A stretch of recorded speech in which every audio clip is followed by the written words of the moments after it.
10 years ago, I did my full CG using these wire. I forgot about that. Yeah. Wow. It's crazy. So I love Japanese culture. They're just like, yeah, we're just gonna like go ham. It's so cool. The stuff I wanted to add on my car, I knew it. For example, this fuel tank recipe here. Yeah, that was basically 100%. I want this on my car. So it's grabbing all this high resolution picture. As you mentioned, studying. Oh, how does that windows work? So it's a plastic sliding over there, and then you have some screw. You've turned the whole car to clay, so you can really kind of distill it down and see like what's working, what isn't working. And I think a difference in our practice, our approach is, when it doesn't work, I'll just draw in 2D and I'll go, I think this is going to help or something. Whereas you look at it in 3D, lock it in, kind of move around it and see it. The funny thing is, like, I unwrapped the entire car, and what I did, it was just doing this. Such a waste of time, man. Yeah, massive waste of time. That's such a CGI guy thing to do too. Like, I'm gonna do all the hard stuff. Yeah, I'll wrap the car and then I'm gonna do some liveries. That was the livery.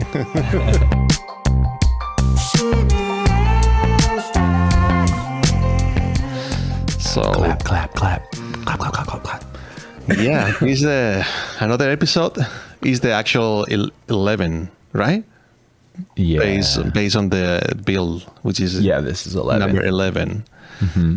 And I'm not looking forward to this particular design car in general. I'm excited about to show you, talk about the process we have in terms of CGI, but not for the design. But yeah, hey, you know what? We are here to have fun, so let's go. Also, the little warning on there says Riverside is sharing your screen. I don't know if it shows it on yours. I didn't want it to be baked in. Yeah, it's all right. Oh, okay, cool. I didn't know if it does it or not. Okay, yeah, it's all right. Yeah, man. Yeah, I'm not really looking forward to this, but yeah. No, oh man, no.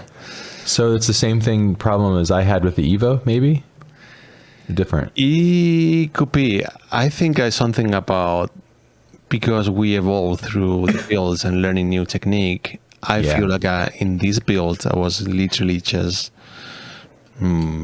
shotting corners, not really going deeper enough, and just randomly react depending on what I have in the monitor. You know what I'm saying? It's like not really doing a good job. Think about what you're doing. I don't know. I feel like I've been just reacting. I think that sounds like a similar problem I had. Yeah. But it's all perspective, so it could be maybe because back then I was really busy, or I don't know what happened, but something in the process of designing the car, I was like, all right, let's get it done. I wasn't really thinking about what I can do with this car deeply. Well, all fairness, you were new to time attack, right, as a concept, right? Yeah. So. Yeah.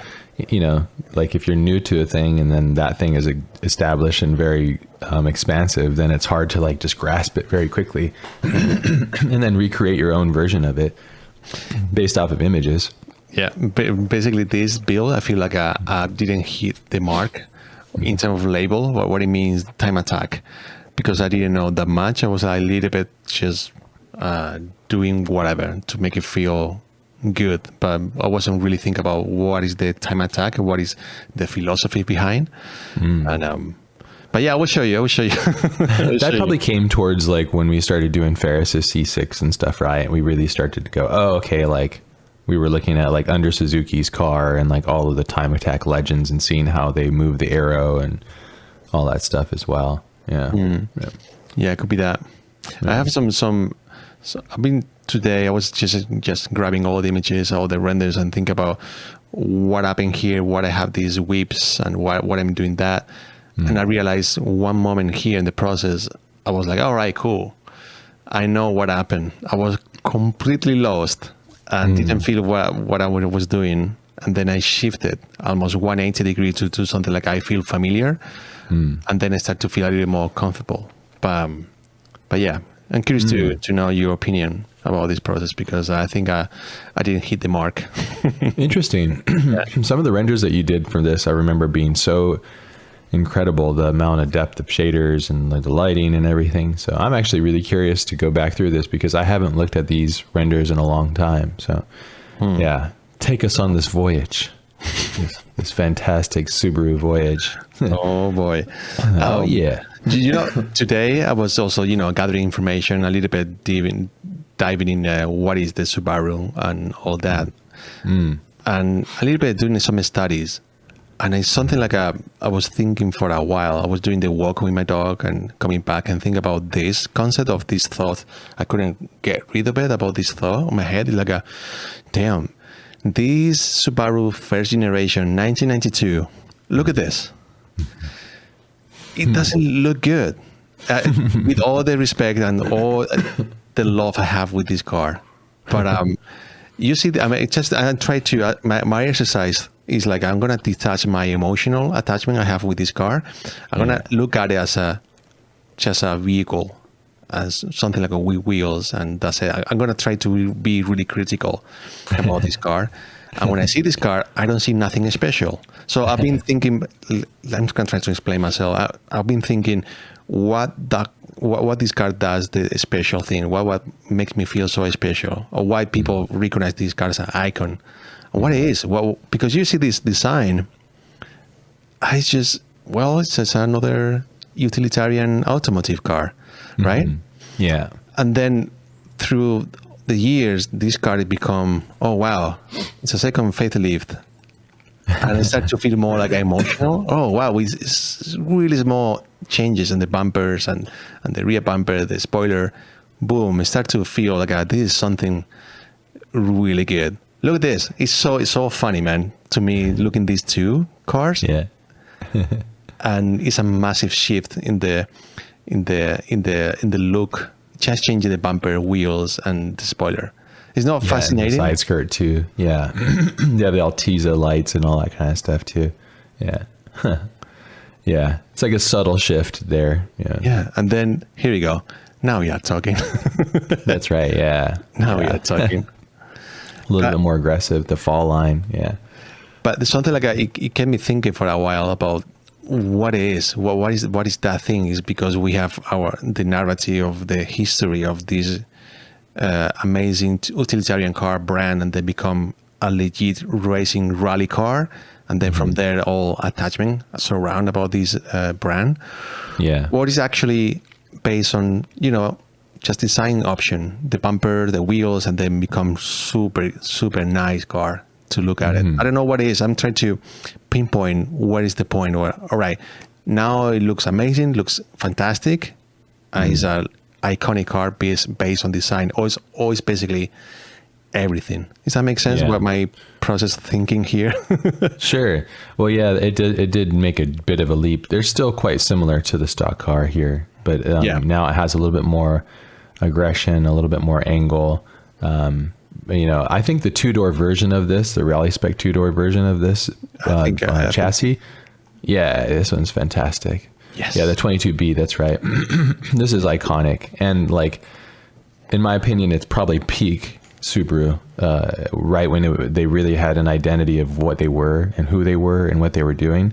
And this blue on gold concept is just the best. And yeah, to me, I love this car because I did like a thing with it. So I just love it. Yeah. Yeah, this is massive, man. And this as a child hit me so hard. It's something funny. I think it's a common theme for me. All my attachment for cars coming from video games. And obviously we talk about, Subaru and rally car. Yeah. You go straight away to this, the video game. Colin McRae, rally. Jeez. Look at those graphics. So good. Oh man. I mean, I spent so many hours playing this video game. So fun. Was this on a console or a computer? I don't remember if this capture is from PlayStation or PC. I had this version in PC. Super Nintendo, maybe?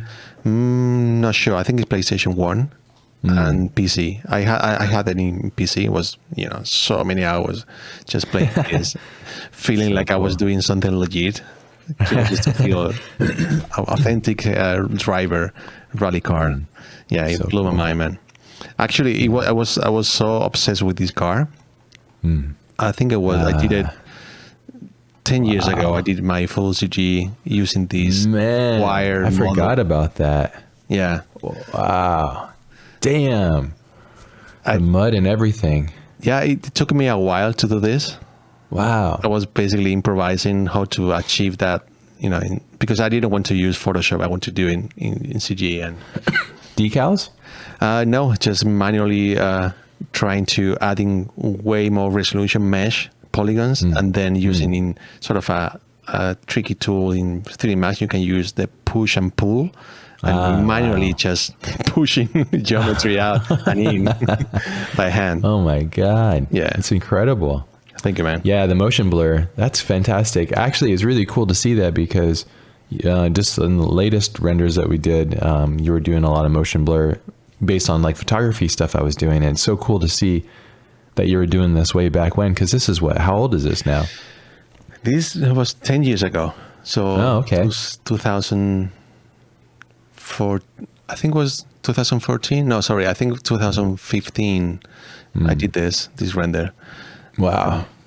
Yeah, something like I really wanted to do a sort of a homage of this Subaru rally car.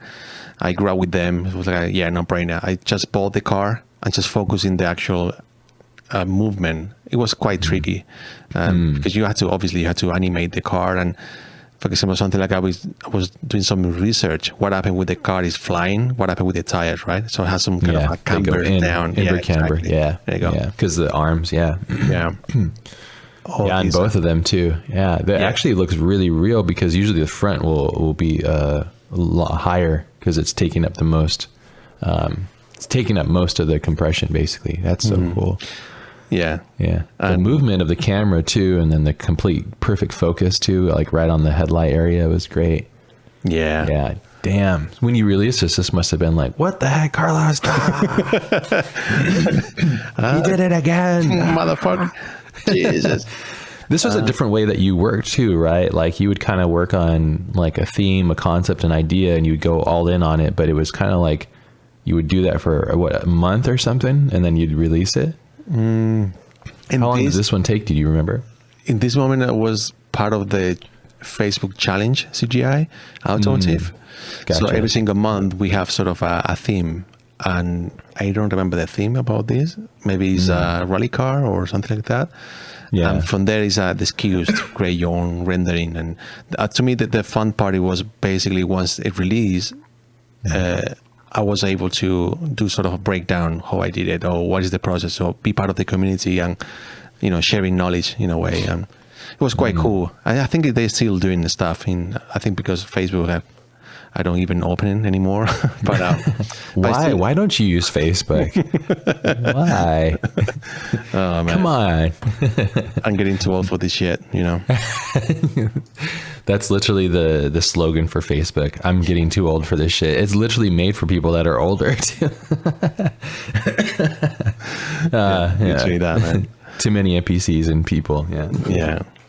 Yeah, but I think that the community is still alive, and a lot of people there are still doing amazing stuff. Sometimes I just open that Facebook group. Is incredible, man. So many, so much talent, new talented people doing amazing stuff. Really really inspiring.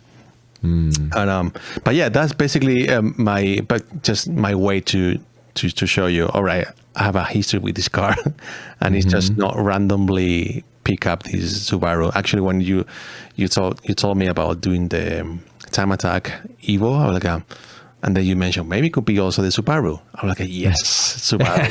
Yes, that's my favorite design of the STI is what's called the Hawkeye. That's my favorite. Yeah, Hawkeye is my favorite. Same. It's again, I think it's like Raptor Gen 2 is the Hawkeye STI. There's some times where the design is just so perfect, and that's the ultimate. That's like my favorite. That render looks really incredible. Honestly, if you were to prank me and just be like, and then I found this image offline and like I just love this photograph, I'd have been like, that's a sick photograph. I think as so many things is not really on point. I will say, all the ground, and you have the vegetation over there, the plants, it's just something weird there. And maybe the headlights feels too flat. and then I don't know. I feel like the photo, the rendering itself is too a stage. It looks right in the middle, doesn't look organic enough. So considering it's a guy taking the photo with a Subaru, I don't know how many miles per hour, so doesn't make any sense. But yeah. Yeah, I mean, it looks real, but yeah. Yeah, it's impressive, man. Even all these years later. Like, I love the blown out highlights too. So it definitely feels like of the time, the digital camera of the time, they didn't have like all the stops to dynamic range, you know, like real good raw files and stuff. So yeah. And I've shot some stuff like when Ken was doing rally car, I would go out and take photos, and I mean, it looks like that because what you're doing is you're just setting it up so it shoots like 8 frames per second or so, and you just try to line yourself up and hope that you're going to get it.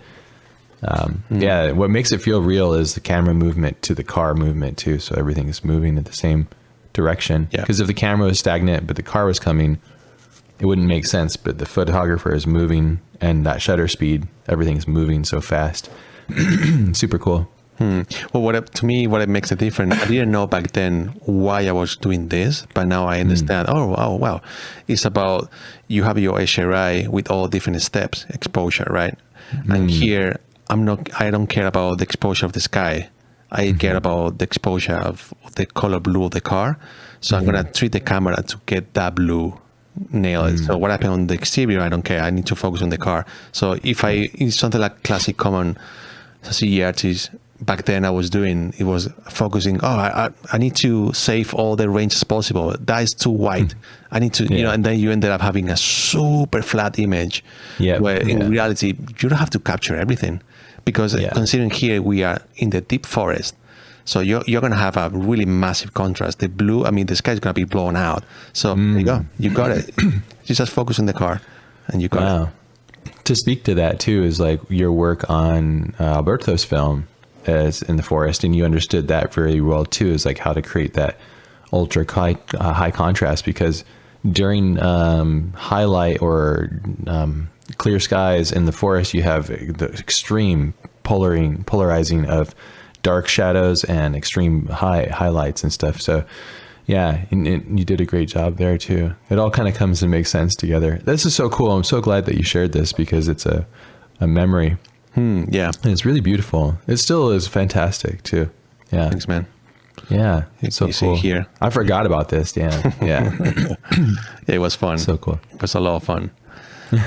Actually something to, when I talk to you, sometimes I feel like I'm really lacking of knowledge. And I didn't know about this term. All right, it's a thing. Actually, yeah, it is. You have the mean eyes, bug eyes, blow eyes, hawk eyes, sting eyes, and evil eyes. So the question I have, the evil eye is because the Mitsubishi Evo, and that's kind of a nice place, or it's because evolution eye, whatever? I don't know. I don't know the specifics of that, but it does look like the Evo 10's front face. A lot of cars ended up becoming what the Evo is. Man, the Hawkeye is it's the best. Look at that. I'd say mean eye and Hawkeye. I've had a bug eye, a blob eye, but I've not had a Hawkeye. Yeah, my buddy Nate had one, and I was like, man, let me clean it and touch it. Yeah. That was a blue one, or it was a black one? He had a silver one, yeah. And when Ken Block made Gymkhana, the first one, I believe he was using the Hawkeye. He could have been using the blob eye, but I think it was a Hawkeye. That changed my whole perspective on what cars were. Remember that when he did the Gymkhana film, and I was like, wait, what the heck? He combined skate videos with cars, and I was still on the fence of whether to get a Subaru, and the moment that happened, I was like, I gotta have one right now. And I got a blob eye STi. Yeah, I've been doing some research about what happened with Subaru, the brand in America, and it blew up in 2002, something like that, when the bug eye arrived in the country, right? It was the first. Yeah, around Subaru. Blob eye. I think blob eye is 2024 or 2004. Sorry, yeah. 2004, and that was the first Subaru Impreza in America, I think, right? Yeah. Or it was also the Ming Eye Subaru in America. So Bug Eye didn't come as a STi. Blob Eye was the first STi to reach, and that was in 2004. I believe. I could be wrong, but I don't remember seeing anybody. They would basically in America they would put the STi in the Bug Eye if they liked the Bug Eye. Yeah, that was like a common swap. Yeah, they would swap that engine in. Yeah. Interesting. Yeah. Yeah. Man. Hawkeye, dude. Hawkeye, 100%. Yeah. Look at that. Yeah. Yeah, I didn't know your favorite version was the Hawkeye. Cool. That's my favorite. How about you? What's your favorite? I'm still on the fence. I think the Minai, the first one, the first generation, to me is the best. Yeah. Classic. It's so iconic and at the same time so simple and elegant. Yeah. Yeah. But again, the Hawkeye just is brutal. It just looks really good. It's so good. Also, if you think about it, there was no car that was doing that really, you know, like think about the headlights. I can't recall another brand that was doing that. That's one thing I always loved about Subaru. They were kind of just doing their own thing, kind of like Hyundai is doing now. They're just kind of, well, we're just going to do our own thing. What a great test this is too, when you can see the basic lines. I know you and I do this a lot, but when you see the design, like look at the blob eye on the front sketch, like look at how the headlight matches right into the perfect curvature of the bottom like fog light cover, basically. Yeah, like you can see it start to really flow. So cool. Yeah, super interesting. If you can simplify a good design down, that's when you can really see it. I feel like the newer ones is just like it's so complicated and weird. My friend now has a 2014. He has the Evo I, and I hope he's not listening, but I don't like the look of that one. Sorry. It could just be any other car, really. You know.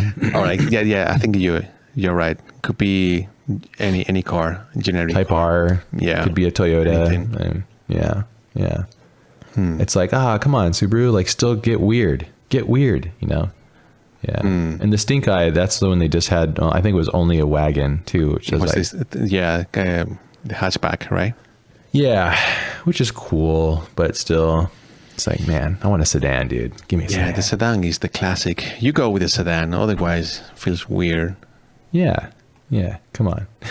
What did you learn about Subaru that was fascinating? Oh, look at that, dude. Come on, man. It's not even. It's perfect. It is perfect. Yeah, it's beautiful. Everything about it is exactly as it should be, and nothing more, nothing less. It's just done, and it's awesome.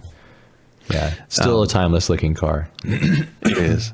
And doing my research today, actually, I get caught in the loop, you know, searching information about the Subaru and the attachment of the driver, rally driver, Colin McRae. Yeah. And I get trapped in that loop, you know, searching more about the pilot than the car. And he's a fascinating driver, man. Yeah. He was nuts, man. I didn't believe it was that good. I knew it's good. Yeah. But what get me surprised, like he didn't win that much world title. I think only one. But he made such incredible impact in the racing in rally. Yep. Become a legend. And obviously, who does that sound like? Who does that sound exactly like? Ken was the same thing. Ken didn't win a ton of races, but he had such a big impact on automotive culture. It didn't really matter if he won or not. I mean, of course, he wanted to win, but it just goes to show, like, it's about the legend of his driving style. Both of their driving style was so like beautiful. It was so cool to watch, so entertaining. Yeah. But again, it just to me, it was just literally not knowing that much about Colin McRae. And I think back then I was watching obviously some documentaries about Colin McRae, but I think I forgot about it. And then today I was really getting trapped of, damn, this guy is something else, something special, and people notice immediately about this guy. The way he drives, as you mentioned, is something like it happened once in history, and it's great to see this kind of a driver's legacy becoming something else, something special, regardless of how many world titles you win. And it's great. It's a nice, really inspirational thing.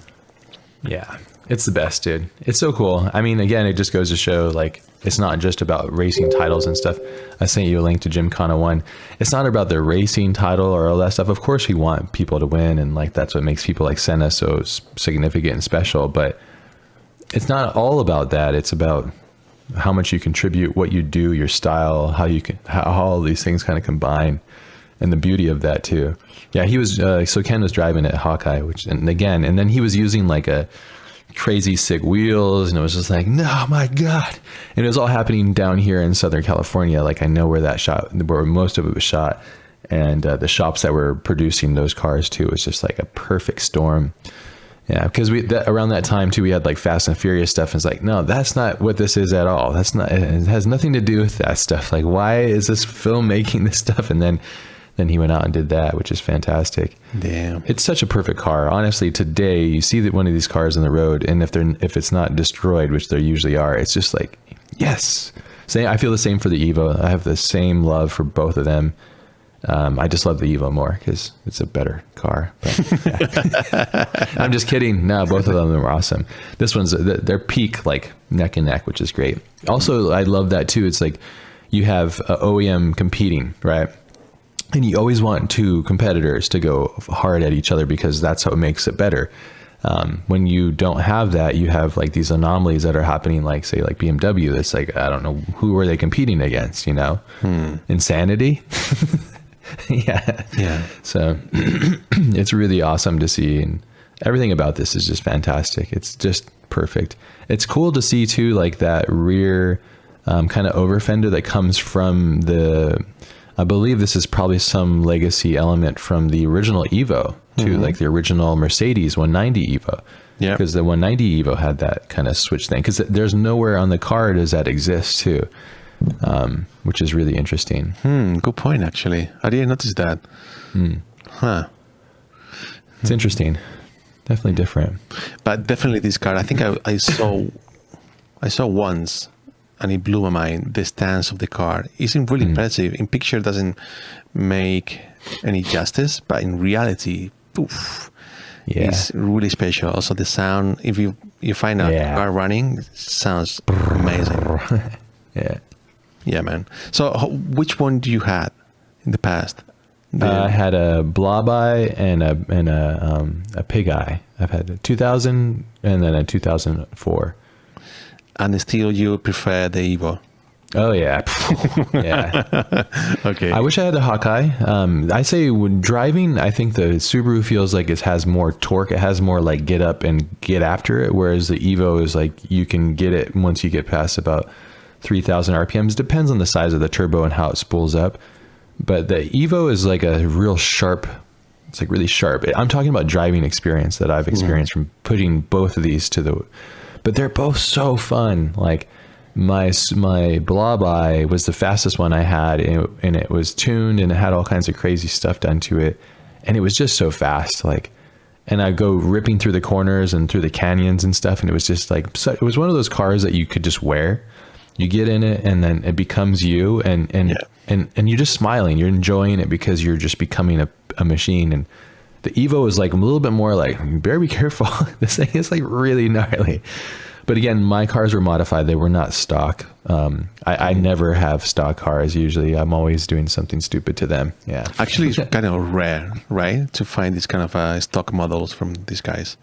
Yeah. People modify them like crazy because they were kind of like, in America, we have Jeeps, right? And Jeeps are like, they're like Legos for people that want to modify things. And these are the same kind of concepts. There's an aftermarket community that supports it. So, you want a new exhaust, or now you need to get, let the engine breathe better. And then you need to chip the ECU and all of these things to add more power, and then new wheels, and then suspension. And then, before you know it, you've turned like a semi-affordable sedan into like this big money pit, basically.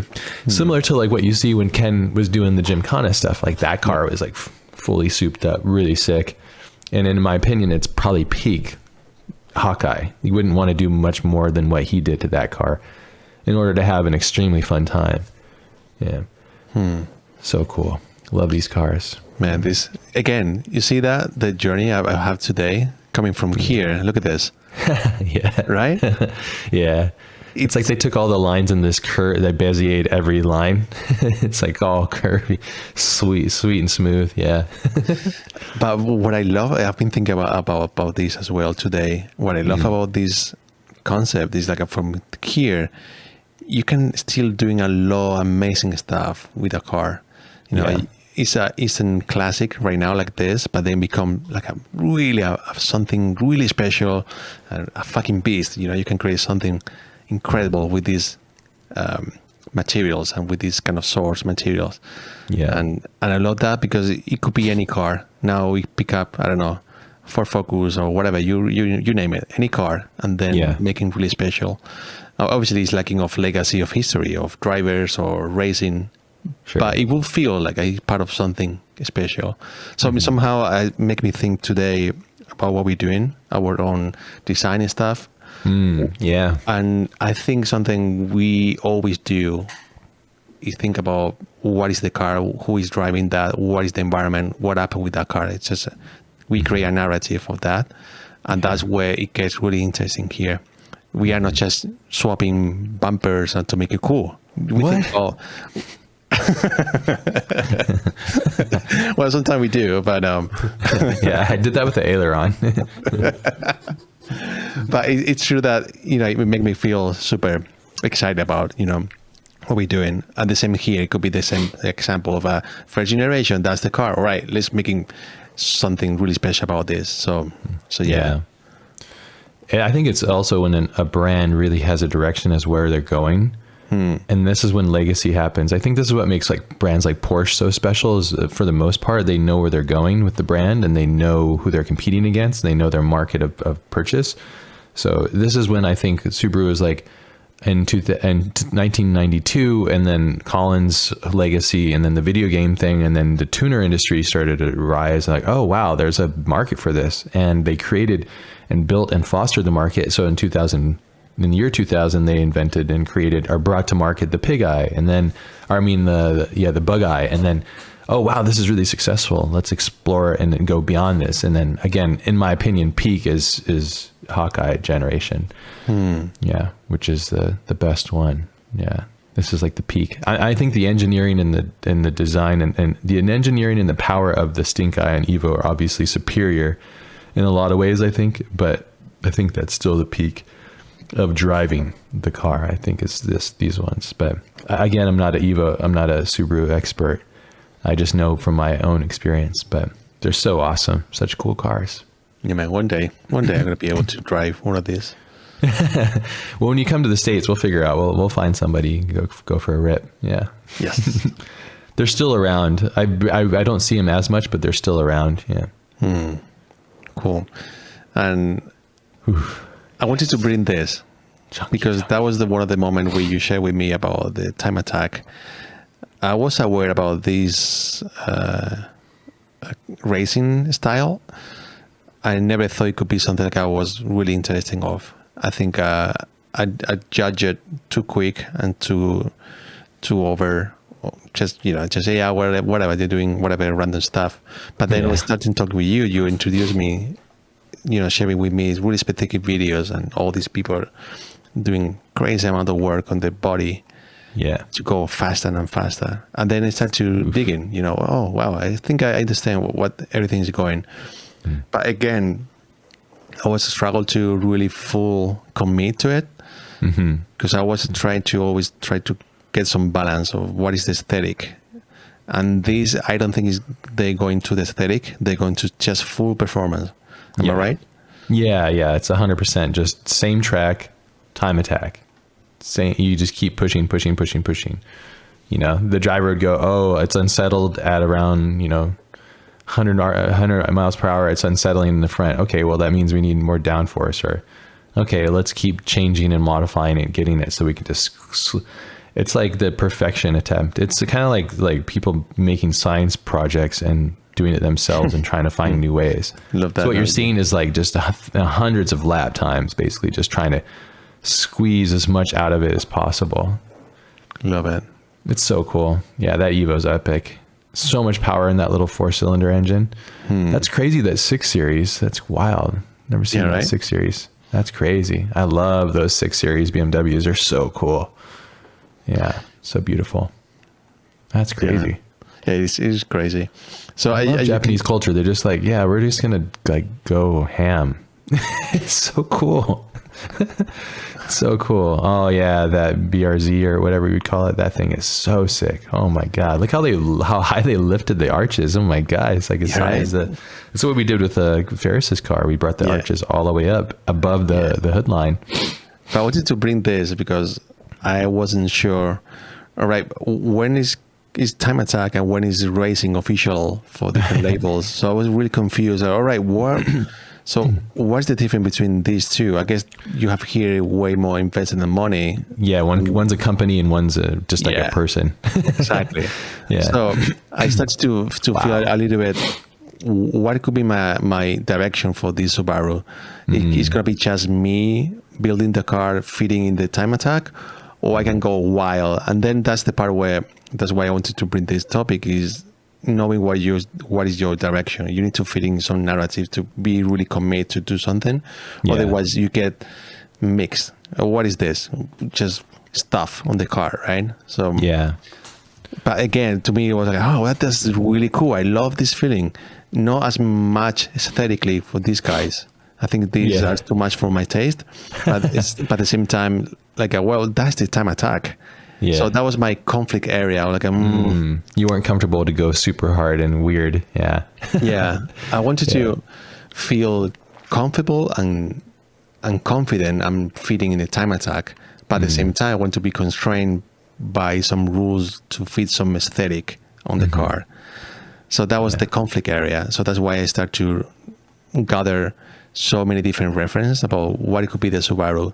Also help me to not doing what is being done already, which is really good. That's true. Like these guys, they're awesome. Perfect. You know, it's beautiful. Perfect. It's so perfect. Yeah.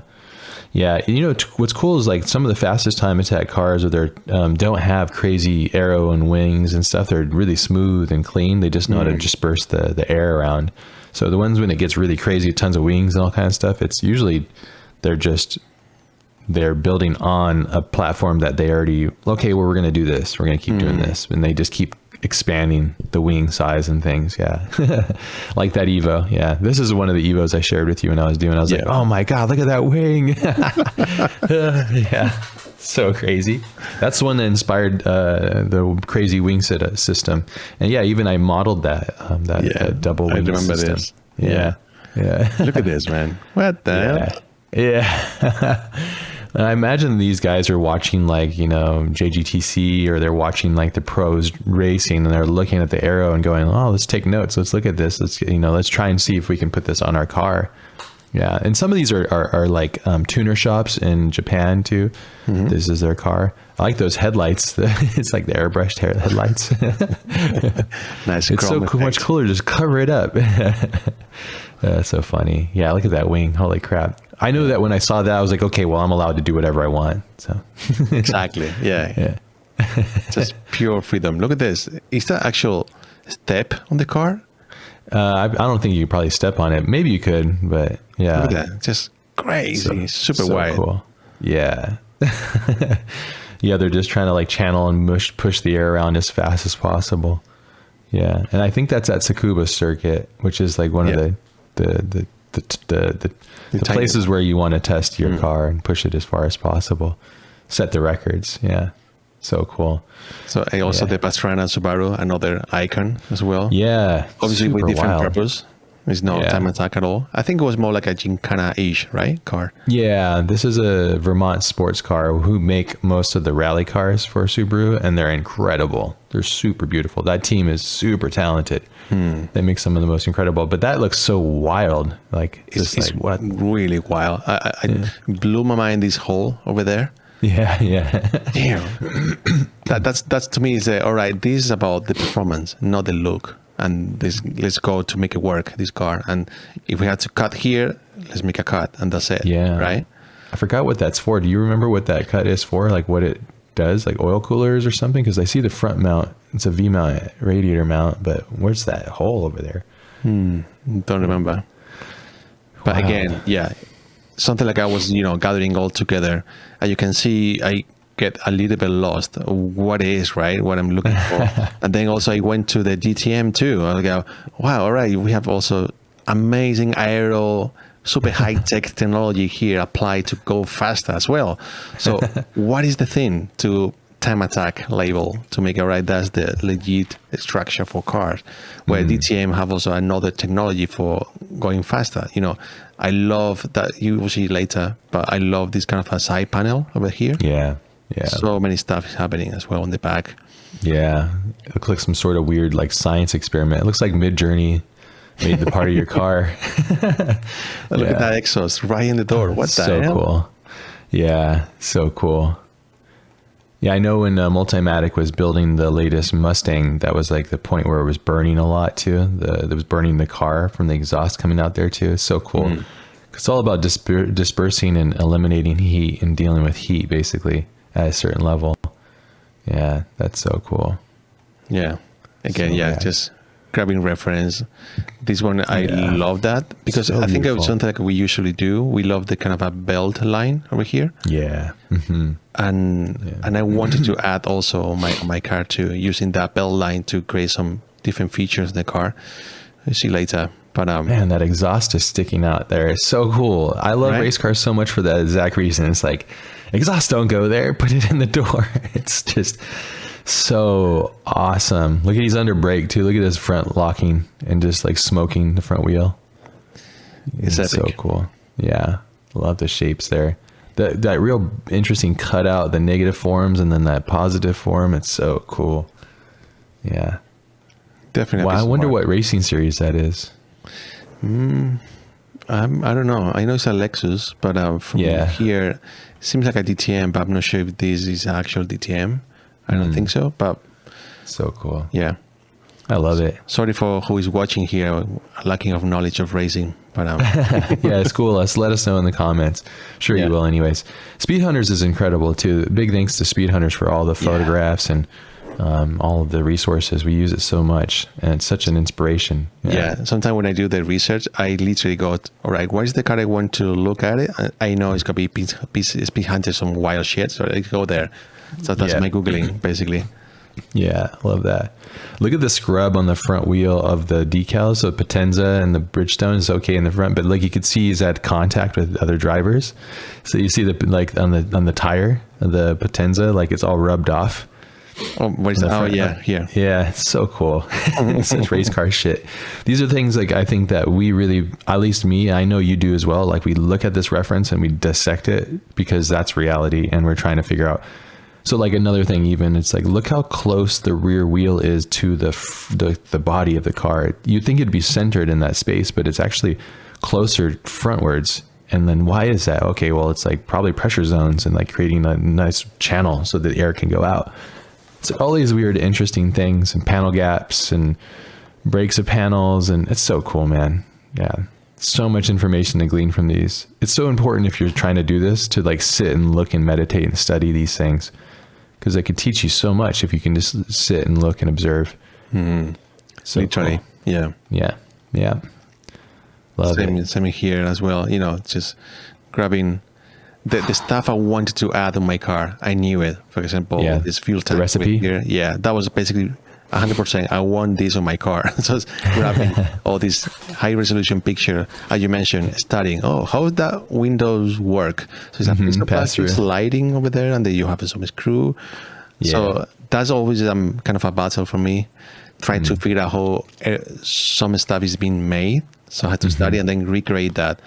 I want to avoid as much as possible guessing what it is. So sometimes I spend way more time figuring out how that window works. Because I have to, searching information, images, and it has taken me maybe an hour to model, but the research almost 3 hours. It's crazy. Yeah, it's super cool. Yeah, that's Lexan. And then because they take the internals out of the door to lighten it up, the window can't go down. So the only way to pass through is that pass-through window, basically, which is really cool. Yeah, the Lexan. Yeah, race car shit. That's so cool. There you go.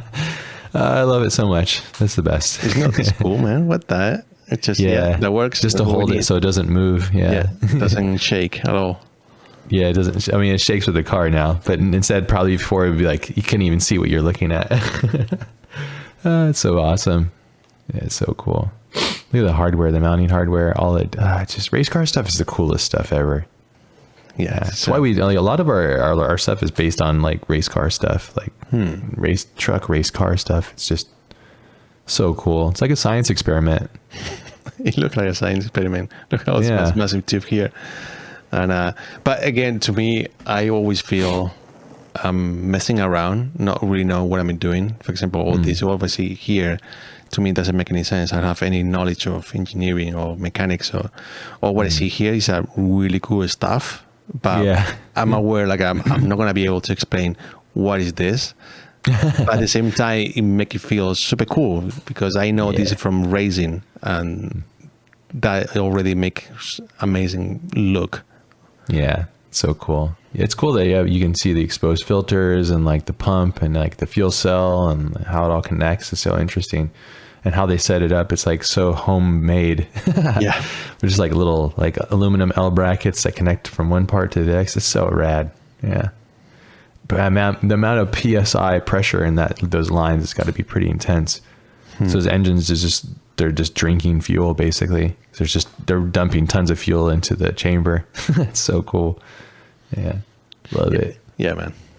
Race cars, baby. So basically, you can tell my reference is a massive mix of everything. It's a recipe, kind of weird. So that was the moment. All right, let's start it. And I don't know what's gonna be. And I started with really excited. I found the Squire model.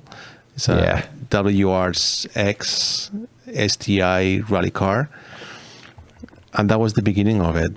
And you can tell I didn't push that much. I was just basically make it wider because it was low subdivision poly model. It was perfect. Oh, so you had a low sub again? Yeah, damn, I have a low sub. And again, removing the rear bumper and messing everything up and putting a new wheels a little bit bigger. Yeah. And that was the beginning. I thought, all right, that could be it. Damn. It's the lowest I've ever seen you make a car too. Usually you don't ever do that. Yeah.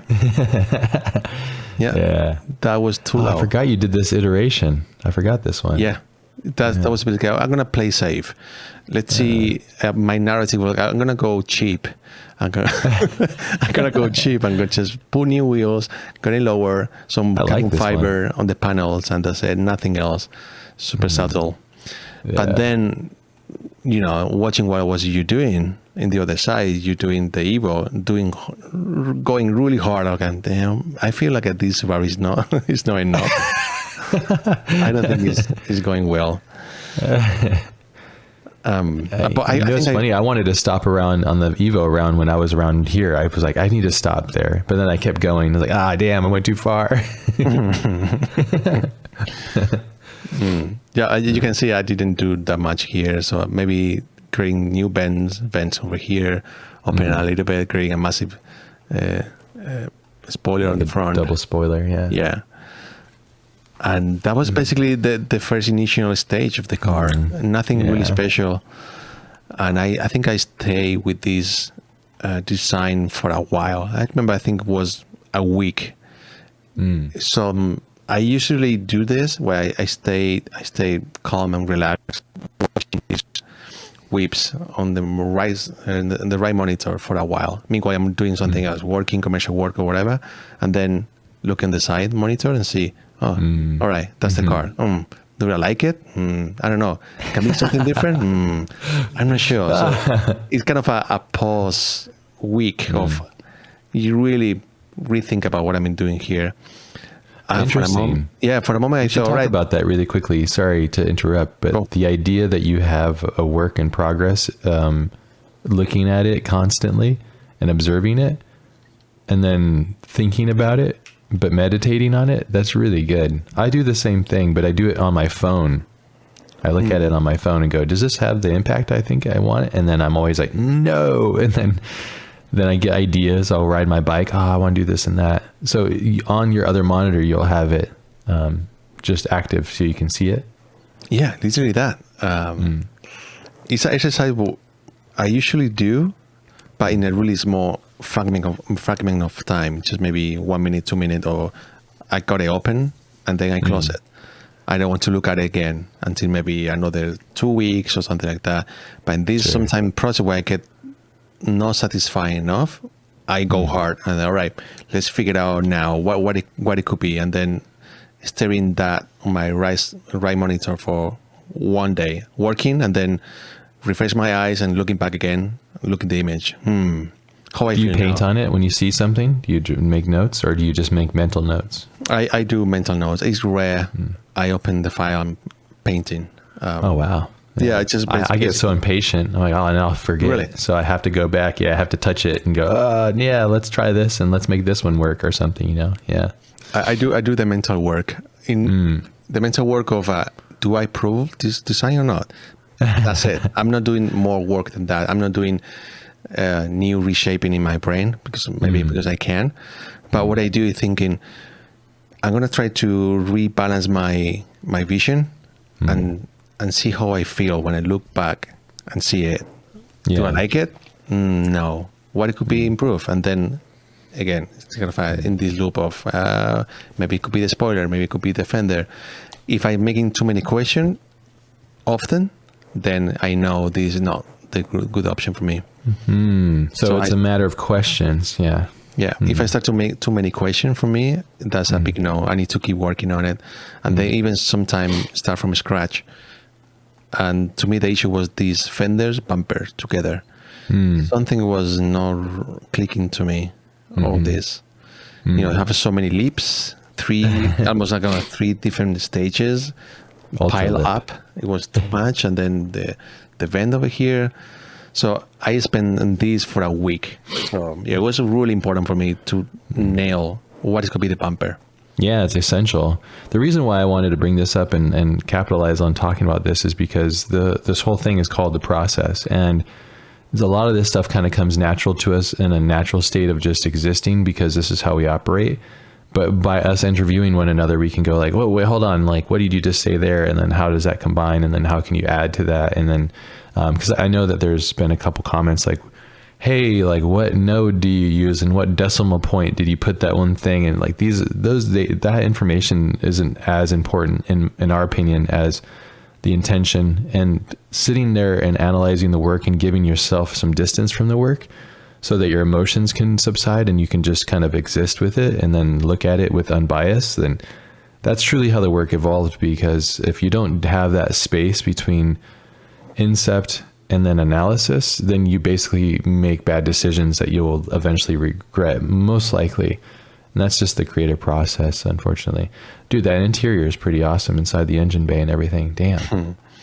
But I love the way you mentioned that. It's so important. It's so something I have to keep in mind when I'm working. I try to avoid being patient. If something doesn't click, I'm gonna stop a little bit because I need to feel really excited for the whole process, and then I flow, and then I finish the job. All right, cool. If I feel bad later, well, the job is finished. But if I start to feel insecure during the process, I'm not really enjoying it. I'm kind of dragging. And in some point I have to stop. And all right, hold on. What is going on? Let's think about what it could be improved to make it feel this is better.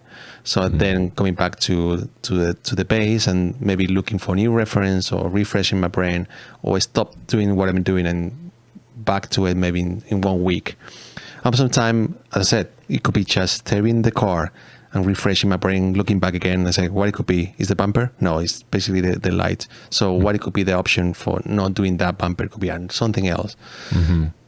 And I want to talk about this because sometimes happens, you know. I'm not sure about you, but sometimes for me, it's rare, but sometimes it happens where I get stuck. I don't like it. It could be in the beginning, could be in the middle, could be in the end. I'm saying this in the middle, the end could be modeling, or could be shaders, or could be lighting, or could be color grade. All this massive chunk of production. And in this case, it was the modeling. Actually, this car, it was quite a lot in the modeling, and then I struggled with the lighting. I'll show you now later the lighting. It wasn't straightforward. It was what the hell is going on? Nothing works. Oh, jeez. I remember that. I love that. Also, another thing to point out is when you're confused or you're just trying to isolate a thing, instead of covering it with like beautiful car paint and hiding it with other things, which most of us would be impatient, you've turned the whole car to clay, so you can really kind of distill it down and see like what's working, what isn't working. And I think a difference in our practice, our approach is when it doesn't work, I'll just draw in 2D and I'll go, I think this is going to help or something. Whereas you look at it in 3D, lock it in and kind of move around it and see it. So it's a different approach, but we try to get to the same end result, which is really fun too. But yeah, totally. Actually, all clay is important. Yeah, it's a clay model, and I'm going to focus just on the shape and how the light react, and then also the lenses. I'm working three-dimensional how the car will look on the camera, and that's basically your take of the car. It could be in 120 millimeters, or could be 35, and see how it feels the car. Is it feel good or junky or stupid? Or there you go. You see how the car reacts in the camera. It's super important. Yeah, super important. And then you get to see it. I know I mentioned this when we were doing the Evo, but this is how I present a lot of the work that I was doing with Ken to him. He understood the forms really well, and he understood how it worked, and it helped us both kind of go, because it's deceiving when you put car paint on something. It kind of, your eye will go, I can't really see the master line here. Or like it's deceptive, but yeah, being able to see it that way. Okay. Yeah, okay. It's awesome. This is the pinnacle point. There we go. You're cleaning it up. Yeah. I'm going to remove the front bumper, doing from scratch. And then I saw this reference about this Audi R8. Yeah. And boy. I love this bumper. Yeah. And I thought, damn, if I tried this bumper on my on my Subaru, let's see what happened. And boom, it immediately clicked like, yes, all right, I love this. I'm down. I'm down with this. I love it. This is working. Hey man, it's always good to use the R8 as a reference for beauty, especially the whatever's that GT3 version of it or something. Yeah, something like that. Yeah, stunning. Yeah, it's stunning. Such a beautiful car. Yeah, it works. Yeah. Again, I'm not really ashamed copying master cars. No. I'm totally humble here to say this car is beautiful. I'm not going to be able to match this level, but at least I can use part of that and use some trick here and there and figure out. Also playing, because I can. It's cheap, easy. So why not? Exactly. Yeah. Again, another good point to add and bring up is that you are humble enough to know that like when something isn't working, when it is, and then if you're going to do anything, just take it from the best thing that you love, because that's how you learn. And then the worst thing you could do is not to credit where it came from, and act like you made it. Imagine how weird that'd be. Like, no, like I solved it myself and I'm the best. Okay. I'm try first, be original, try to avoid as many references I can. I have my reference, I know what it's going to be, but I want to be blank in the beginning and see what is come out from myself. And then when all the insecurities kick in, all right, let's stop and look the masters, what is being done, because I'm not going to be able to invent something better or new. So let's humble down and see what I can do with this. Yeah. We're both quite new to the automotive design concept too. I think we not new, but we're both new to the practice and the process of it. It's a discipline in and of itself. Yeah. It's a whole thing it's a path of discovery. Yeah, that's right. And then you cleaned up all this other stuff too. Yeah, that's right. I forgot about that. Yeah. It's basically, again, you rebuilt the whole thing. Yeah. Past DTM, there's basically a belt line, having a massive cut there, and then a bunch of stuff happening here, and following the DTM basically, and also the rear as well has a massive spoiler over there, totally open the back, and it's funny, man. I'm pretty sure it happened to you as well when you have some friction point and you get stuck in this stupid things. It could be 5%, but that 5% is dragging you and you cannot keep continue. At least for me, something doesn't click. That 5% doesn't work. In this case, it was the bumper. As soon as I locked out the bumper, everything just flowed. All right, cool. Yeah. Now I got it. I can keep thinking about something else. Yes. Yeah. You have to be honest with yourself. So many times I see like art and myself and from other people, I'm like, man, if they just stop for a second and reevaluate it at that stage, it would have been so much better potentially. But again, it's like, this is never done. Art is an evolving experience of thought and curiosity. So it's really cool to see that evolution. And I know now, knowing how you're working now, I'm like, God, you would change the entire thing again. Oh yeah. Yeah. I will start from scratch, actually. Yeah. I will rethink all the fenders. Actually, this doesn't make any sense. How are you able to open the door? You can't. So hey, don't tell anybody about this. You jump in through the other window. yeah, right. You open the back door and you crawl in. Yeah. Yeah. Well, you could open the door, just not a lot. It just doesn't make any sense, man. Yeah. You know what? But look cool, isn't it? Yeah, it looks very cool. Yeah, that's what also is what makes it so incredible when you see OEMs make actual functional cars that are on the road. It's like, damn, they figured out how to like close this door and like make this work and like getting in and out. It's like, it's super impressive. It's a lot of work, a lot of time, a lot of things to think of, and we're breaking all of that in the name of imagination. That's super fun. Yeah. Yeah.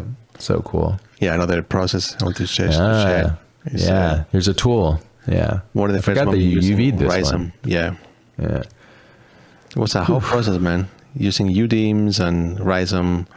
Wow. The funny thing is, like, I unwrapped the entire car, and what I did, it was just doing this. Such a waste of time, man. Yeah, a massive waste of time. That's such a CGI guy thing to do too. Like, I'm gonna do all the hard stuff. Yeah, I'll wrap the car, and then I'm gonna do some liveries. That was the livery.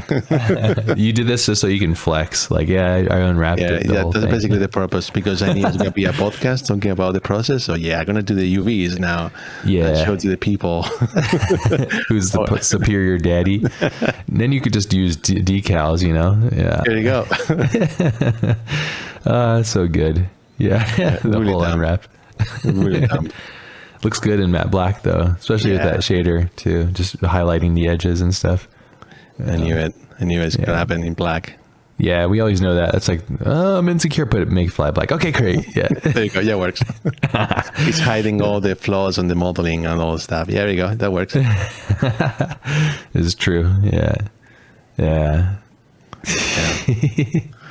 Man, I love the chunky wheels, man. The Michelin. Yeah, This man. works all It's the so time. essential.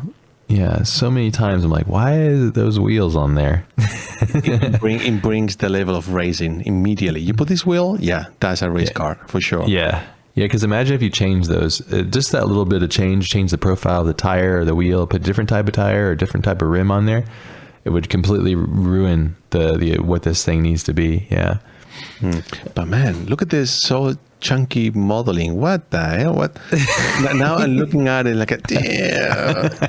What the hell, man? Yeah, and it's a matte paint too. Oh, dude, it's funny. It's like, it reminds me of when I was doing the Evo video. I was like, oh no, the modeling is so atrocious.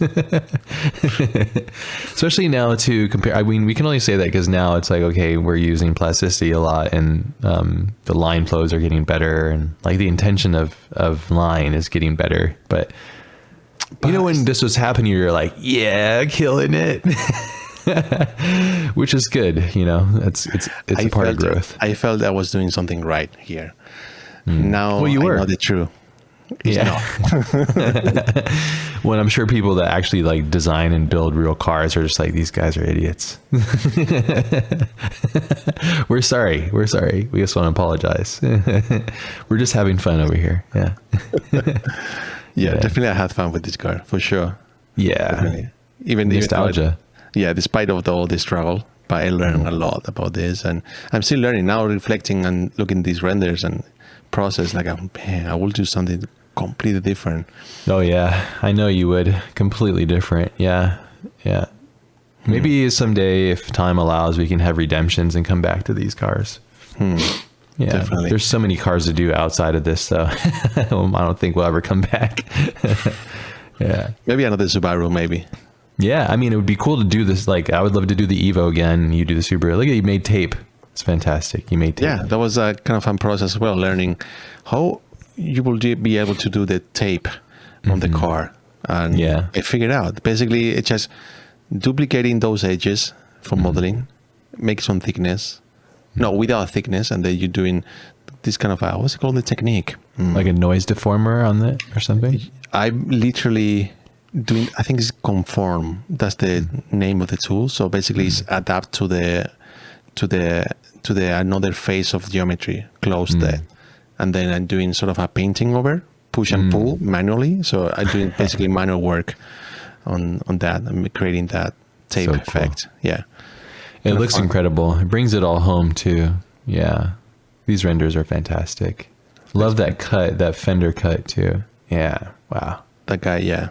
That one, but I love not the even fender, I'm sorry, the bumper cut that you got from the R8. It's so, it basically takes the headlight and brings it down and then sharpens it. So it turns it into a new design lane, which is really nice. Yeah.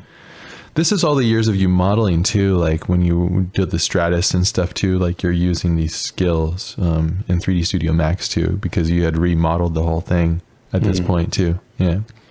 It's not really refined though.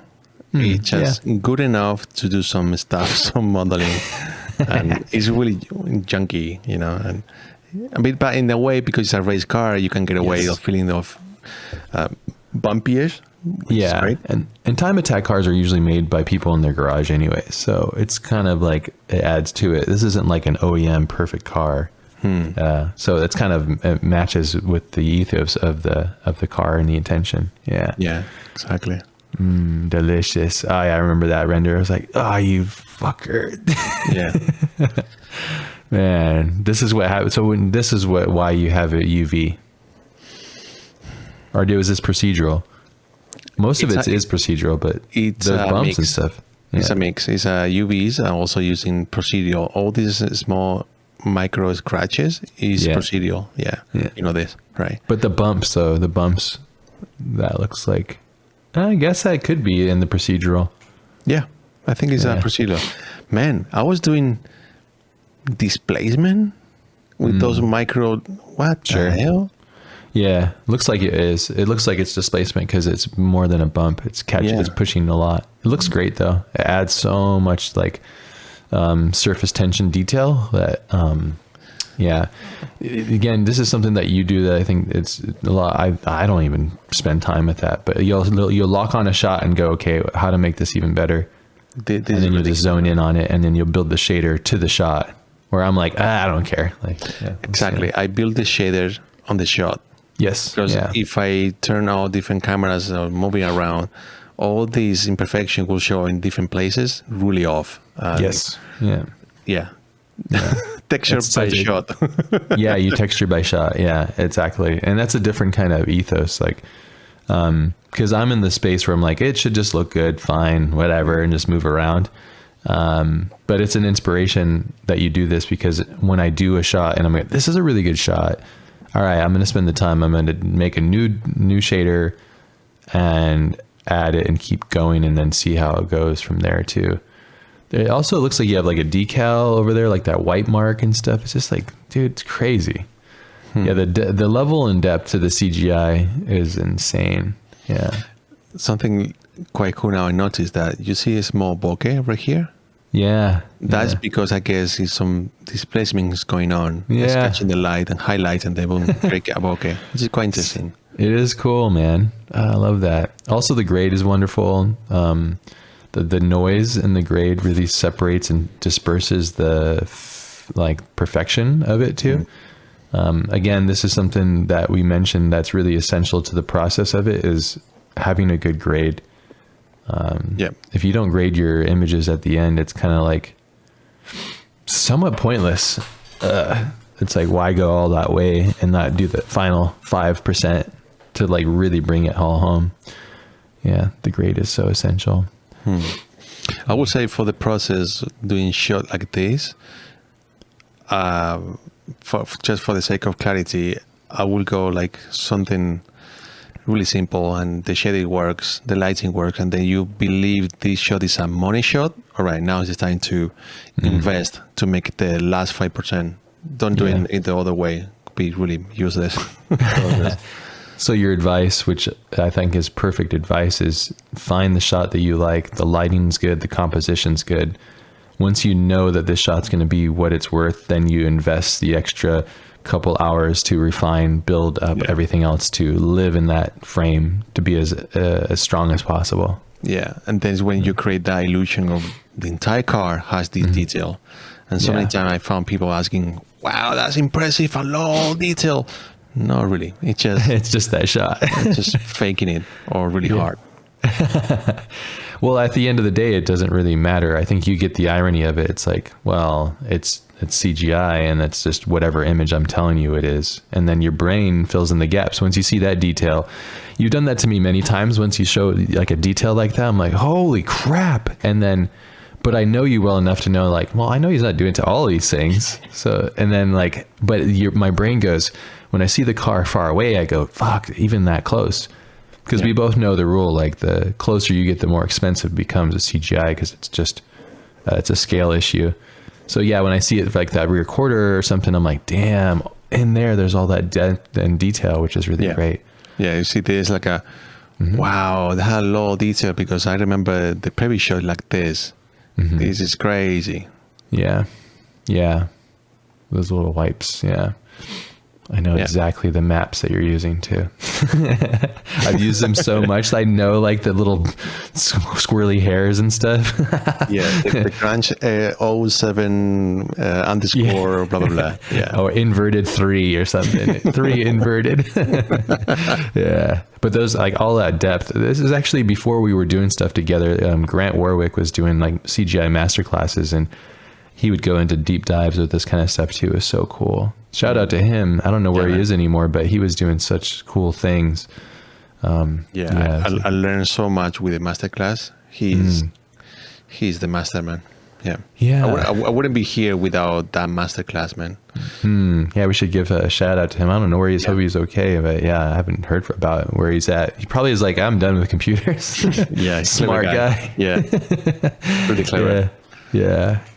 But that was looking at us here, just still battling with CGI. Jeez. I'm actually, I'm quite glad and happy that we're still doing it. I'm thankful to do it with you, because it's obviously very painful alone. And that's another thing we're hoping, that these videos bring some sort of solace to those that might be alone in this process. It's like, we're here trying our best too, so we can all join hands and try our best, so. Oh man, it was so funny. Today I was with my friend Aliash. Big shout out to Aliash. We were sitting down together, and he showed me some Blender stuff. He's working in Blender and Cycle, and he has some issue with displacement. And after a few back and forth, trying to figure out what's the issue with displacement, because of the vision, could be texture, blah blah blah. And then I start to feel insecure, and then I was thinking, maybe I don't understand Blender enough to give you some advice. Obviously, I don't know Blender, but it's based on the same logic, right? So division, texture, displacement, sort of similar themes. And then I thought, all right, this is not working. Let me double check the texture I gave it to you, and try the same thing on 3D Max and Corona and see what happened. I mean, that moment it was amazing, because he was, no way this is happening. So he was struggling with that displacement that didn't work. It was consuming crazy amount of memory RAM, 63 gigs for one texture displacement. I was like, what the hell is going on? Why? And then the look, it was awful. So we couldn't figure it out. So we went downstairs to my setup and plugged the same texture, put some displacement. It was consuming just 3 gigabytes. And the displacement was spot on, just perfect. And it was running so quick, like in real time, in just one texture, one plane displacement, boom. Yeah. And he was like, no way, you work in this speed? That is this current speed of everything. It's just real time, and you're working with displacement. Just, that's what it is. And he's like, no way. So what's the lesson here? What's the lesson here? The point Don't I use want to Blender here. Don't get me wrong, guys. I think it went Blender's amazing. About his setup. Something is wrong with the laptop, or something happened there. It doesn't make any sense. One texture displacement taking 63 gigabytes. It just doesn't make any sense. But the point I'm trying to bring here is just imagine my friend alone in his computer having that issue. Destroying. So, because he get lucky, I was just here having a couple of days with me, and he opened the file. Hey, Carlos, I'm having this issue. Let's check it out. So he felt like, all right, I can explain to someone face to face what happened with my problem. What is the common normally used for this displacement, texture? What is the CGI approach with someone working professionally? How it looks, right? And he was sitting down with me and looking with the way I work. I go, yeah, all right, cool. That makes sense. You go fast. Yeah, of course. What's the solution now for him? Is he just going to start using 3D Studio Max or something? We were joking around. I told him, like, you can use Corona always. And he's like, no, man. Corona's amazing, man. Corona is amazing. It's baby V-Ray, basically. Yeah. It's V-Ray without all the craziness. Yeah. Big shout out to Corona, because one issue I had back then with V-Ray, it was the displacement. You have to make sure you have enough amount of polygons geometry. I don't know the latest version of V-Ray. Obviously, it's been almost 3 years I'm not using V-Ray. But back then, you have to make sure you have enough polygons. Density, mesh. Yeah. Mesh, exactly. Otherwise, the displacement looks junky. Turbo smooth.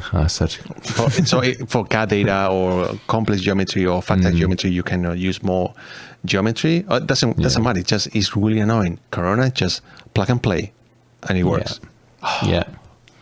So good. I don't even think about geometry anymore. Just plugging texture and working. Yeah. It's awesome. It's amazing when tools just work. I mean, but in all fairness, try to make an animation and make it look good and use Corona, it's the worst. Like animating it, it's the worst thing ever. So still images, photorealism, the best. Animating, so there's no best tool yet. I'm really excited for the AI stuff though, because like literally, I feel like we can do like sick clay renders or like the impression of it and then just like circle it and say, make this better, make that better, make that more detailed, like just direct the image just like you would if you were to like photo manipulate something. That's coming very soon. I feel like it's getting closer. Yeah. Same. Some brand will figure out how to do AI implementation with CGI and going amazing fast and hyper realistic if you want. Yeah. It's coming, baby. Embrace it, baby. If you're out there and you don't embrace this stuff, you're a dinosaur. You're gonna be gone. Yeah. There, I said it. I'm quite controversial today. Yeah. There you go. No, I don't mean to be negative or anything, but it's a tool. I remember so many people resisted this stuff, CGI stuff, until it became normal, and then people were like, "Oh, all right, fine." It's the same thing. Just don't listen to people that are fear mongers. Like, just embrace a new tool and have fun with it. Yeah. As long as it explores, as long as it expands your curiosities and you become better from it, then it's literally the tool that you should try to use. So, yeah. I think sooner or later it's gonna come, man. Yeah, man. And it's gonna los comunes. It's gonna AI los comen. Los comen. La IA nos come. Yeah. Look at that more studio. Classic studio lighting. That's right. Yeah. That's the brawler. That's the brawler setup. Yeah. Again, to me here was basically just using the brawler studio lighting and doing exactly the same thing. Yeah. I was I think I was already fed up with this car doing the studio lighting. Oh, it looks great though. It holds well. That front shot's fantastic. Let me show those you details. Oof. Delicious. Yeah, let me show you some issues. I'm gonna show. There you go. You see this? Yeah. That's an AO issue. Yeah. And also the displacement on the tire is breaking because of geometry. Yeah. It pushed too far. Yeah. Yeah. Oh, look at that, man! Awful. Be nice. Hey, Carlos. Be nice to Carlos. Okay. But it's good to look at this stuff, right? And to look and go, what would I do different? And now, how would I do it? And this is like we said, this is another reason why we love to do these, because we can see it and go, oh, wow. Okay. It's so interesting here. I use Horizon to do UVs, and then I ended up using again ambient occlusion, dirt map, and then I using Ron, where all these issues show up. What the hell? So much work. So good. So classic. Oh man, I love it. Yeah. It's just a part of the time. It's a part of the growth. And it's cool. It's like, this is all computers, so it's not like a real car. So it's just us having fun, exploring. That does look great. I mean, that nice soft cast gradient that comes off the front, that big softbox that we use. It's just great. Like a nice, just hits off the side, shows the lines well. I think the render looks good. The render in general. Yeah, those are some great studio renders. I mean, matte black with some detail in studio system. Come on. Turn it to gloss black. Okay, now we have an issue. There you go. Yeah, there you go. You have an issue, massive issue. Front shot like this. Look at this. Yeah. All massive bubbles here. Yeah, that's modeling is junky as fuck. Okay. Yeah, yeah, but matte black, baby. Yeah. I love that too. That's another thing that I think it's a signature of yours is you like to do like a little hit of color, a little like pop a little geo piece or something. I love that. Yeah. And the exhaust that comes out the side, which is really wonderful too, the wastegate and everything. That's awesome. Yeah. I think someone commenting in social media, Instagram, I think, is the wrong side. It's supposed to be on the right. Well, sure. Maybe. Well, Travis Pastrana's one's on the left. True. Well, shut the hell up, people. No idea, man. Just they're probably right. Yeah, probably. Or probably wrong. You know what's weird about cars too? There's people that are just like, I'm right about everything. You're like, just shut up, dude. Nobody cares. Yeah. Honestly, it's like, I don't even care. Yeah, that's awesome. By the way, maybe it's a good opportunity here to make some breakdown about the studio lighting. You can figure yourself anyway, but you can tell here what I'm using. It's a basically homemade texture HRI here.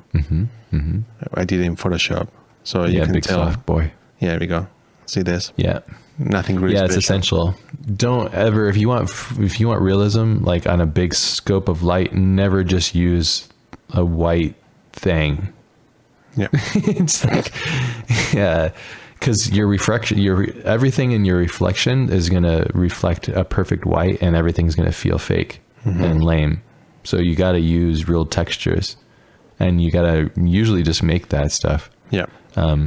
Yeah, because just study a light box, like a large white box, or look at behind the scenes of like how these light boxes are set up. There's emissions, and then there's this the diffusion sheet, basically, and that diffusion sheet has intensity of maximum to there's a loss of electric current basically that goes through it, and then you have this gradation, and you can see it there too.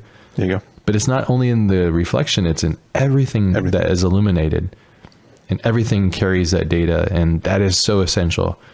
Yeah. Yeah. Good point to mention that. Yeah. Yeah. It's not only actual reflection; it's also the actual light. It's not just pure white. It has some color variation, the lighting, and this brings so much. There's blue in there. There's green. Yeah. Super important. It's essential. Yeah. Super, super important. Yeah. So make sure you make your own custom softbox if you're doing a white studio. Yeah. Or there's probably people that make them too, I'm sure. Yeah, plenty of resources out there. You can buy packages on different light studio, HRI, essential. This one you made from the McLaren render that you did a long time ago, right? The circular one from the McLaren sitting? Yeah. Yeah. Yeah. I did it myself. We've been using it for ever now. Yeah. Yeah, now I'm trying to figure out new ways to make the softbox, but basically this we're using all the time. We need to make a square one. That'd be cool. Like a big square rectangle one. Because a lot of the light systems that I see that I like a lot are with the big long rectangle. Yeah. Just got to spend some time to Photoshop something. Oh, here we go. Here we go. Yeah, boy. I wanted to show you this in narrative way. I forgot the white one. Man, I love the white one. All right. Let's dive with this one because that was the struggle I had. I remember both of us were super excited about creating this full CGI environment in Hangar. You already started to use. I was a little bit late, and I started after you. And I was like, all right, now it's my time. And just how it usually goes. He waits for me, and then he comes in and then slaps me in the face every time. Like, God damn it, dude. He's like, oh, okay, that's cute. Hold my beer. Okay. Now I'm learning from you. All right, that's good. Yeah, you're like learning all the mistakes that I did, and then he's beating me every freaking time, man. Recently, though, I'm being smarter. I'm like, I'm busy. You started. That's what you think. That's what you think. But I'm behind on this new build. Yeah, and you're gonna be in your trip. And I'm going to be smashing it now in my free time. Then I come back like, oh, okay, that's cute. Hold my beer. Yeah, because not only are we learning it from ourselves, but we learn from one another, and that's what's really fun too. And we're both really competitive, and between us, we're competitive in a healthy way. So we're not like being negative or gross, but it's like, okay, I see what you did there. All right, it's time to turn it up. Yeah. Sorry, you were saying. I get all excited. Yeah. No, to me, actually, I wanted to show this because to me, these renders are not clicking to me. I was excited to do it based on your renders too. Okay, all right, I see what you're doing. I'm going to do something similar. And it didn't click to me. Like, I tried everything. All the details there. Yeah. And but that looks great. It didn't feel right to me. Tell me why that doesn't work for you then. Maybe it still doesn't work for you. The front splinter, the front spoiler is blue for some reason. I don't know why it's blue. I think it's supposed to be black. And then that's kind of a stupid thing, but maybe as a shot, it works and it has some style. I think this is more your style, high contrast, really moody, beautiful shot, but doesn't click to me. I think I get influenced by you. It doesn't feel honest for me. Okay. Yeah. It's a good shot, but I think it's not your style. It's not my style. I don't used to have this kind of theme. I didn't feel right to me in that moment. That's not my style. But because I get influenced by you, I was like, all right, I'm going to use exactly the same environment, and then we can use that, and then all your reference renders, and it's easy to get trapped and I've done the same thing with you. I've done the exact same thing by copying you and going, I can't figure it out, and it's because I just use your formula, and I'm like, this isn't me, and I'm like, shit. Yeah, a good point is like, and that's another potential thing. I've noticed that there's some comments in the feedback that we get, which is fantastic, by the way, and thank you. But one of the big things that I'm seeing that's repeating itself is that people are wanting to understand the cheat code or the super button or whatever. And I'm just want to be super clear, and I'll say this one time and more times in the future. There is no fast way to do this. And there's a bunch of stages where you succeed and fail, and you don't even know when you're failing until like you look back at it. So it's all elusive, deceptive, and it's just a matter of trying and working hard and being self-analytical and trying to find the thing. Because we could literally say, here's all the assets. Here you go. No matter who you are, you're never going to get the same thing as either of us. You might get close, but you'll never get that, because now we're talking about the car is done, the design process is done, the shaders are done, the background's done, the world's done. Now it's just like set it up and take an image of it, and look how different it is now, and still the struggle. So it's like, again, it's just continual process of exploration. What do you think of that? Good point, man.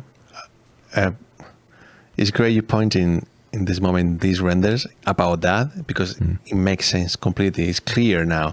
We have the environment, you have the car, you have everything's done. I'm just taking photos using you as a reference, and it didn't click to me.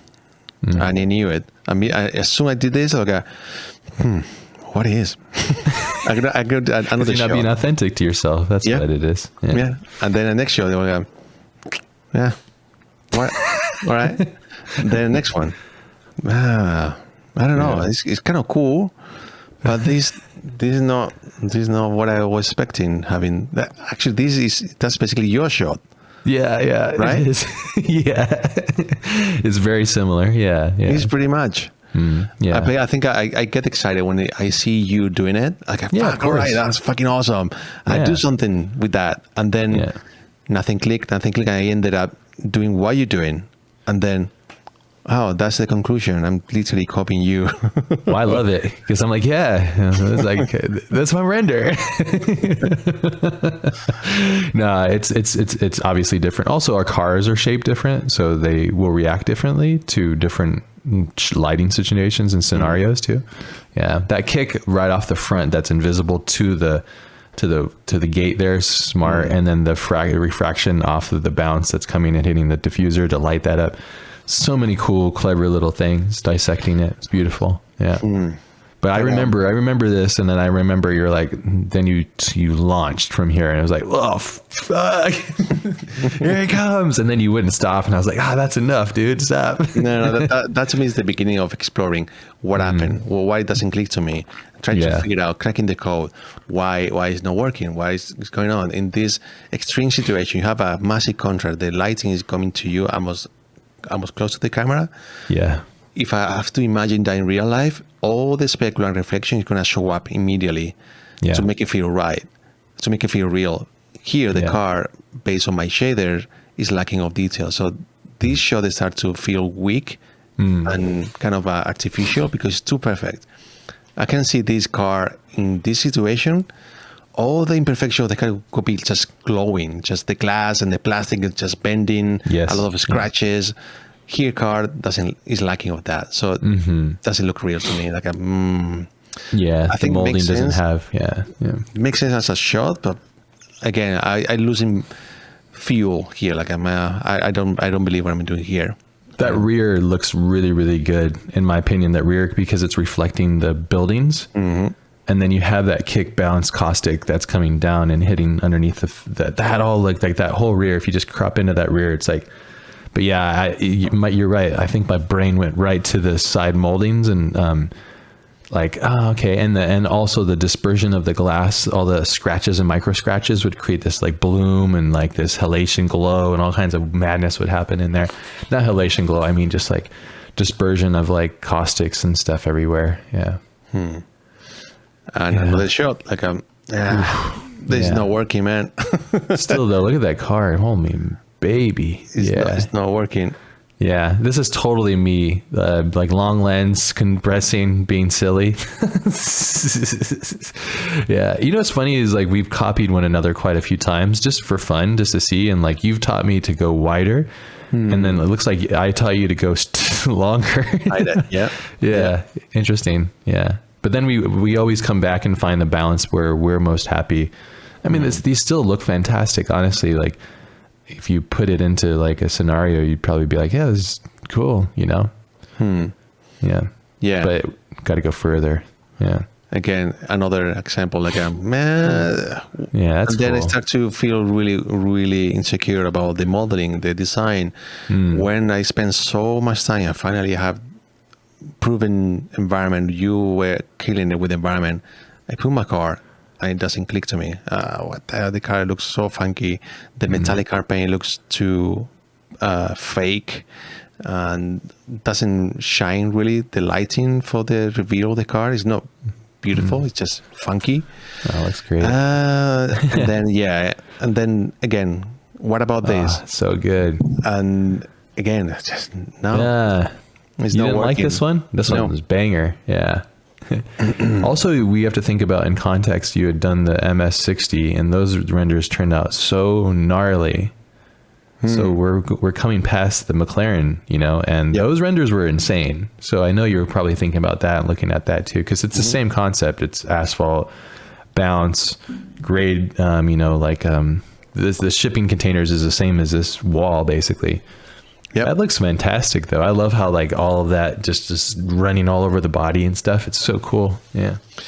But this is the funny part, right? When I have this background of the McLaren rendering and it was successful from my point of view, our point of view. Like, all right, cool, this is working. All right, let's continue this kind of evolving. So your expectation is going further and going better. And this is what happened. Like, damn, what is it then? If I know what I'm doing, or that's what I thought I'm doing, it makes sense in my brain, and the car looks cool. So why now doesn't work? What is going on? Dude, I love I'm it. pretty sure it happened to you as well. You have those projects where you did it already, and you want to improve that what you did already. So you want to go further. Your expectations are higher. Yeah, because you now are better. I mean, cannot be the other way. You cannot be worse. You have to be better. That's the way our brain works, right? So that's the ego. Yeah. So what is going on? So why it doesn't click? Yeah. And that's the misery, and that's why we still doing what we're doing. Yeah, it's endless. Yeah, truly endless. Again, here's so many bad decisions. I think everything's coming down to laziness and rushing. All right, let's do this and this because it works. for this car, for this environment, doesn't work. So many tiny different decisions, like could be the framing, could be lighting position. Your aspect ratio is really interesting too. I don't even know square. aspect ratio. It's a square? Oh, it's completely square. Okay, yeah, that's really interesting. Yeah. I think back then we were thinking to publishing in Instagram. Yeah. I'm moving to more like a portrait. Square. Yeah, square. Right. Yeah. These apps. Yeah. Yeah.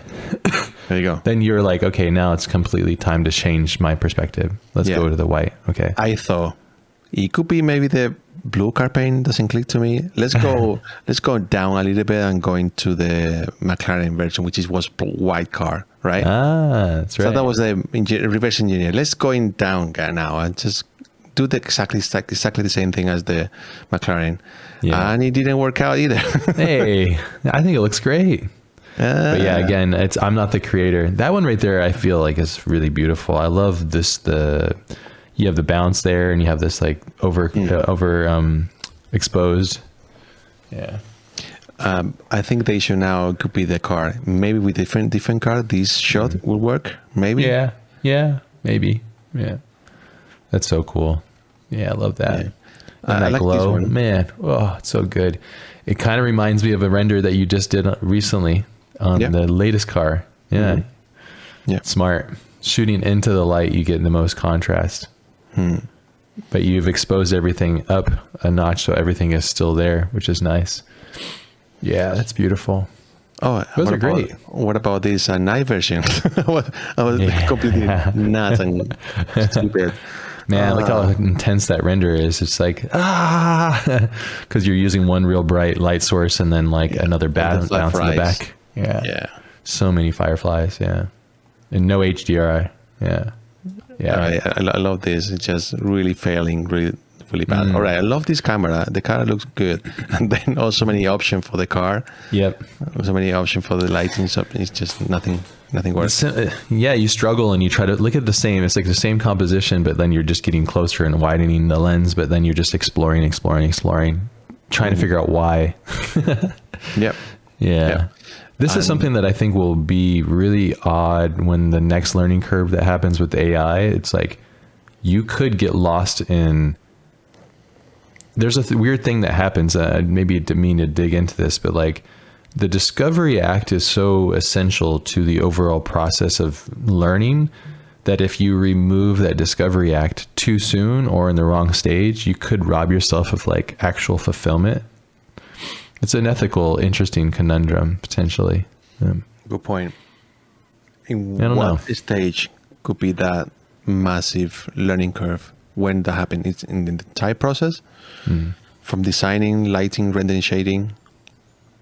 Or well, every stage has a process of failure, so it's almost like every stage you would have to hit it and then overcome it.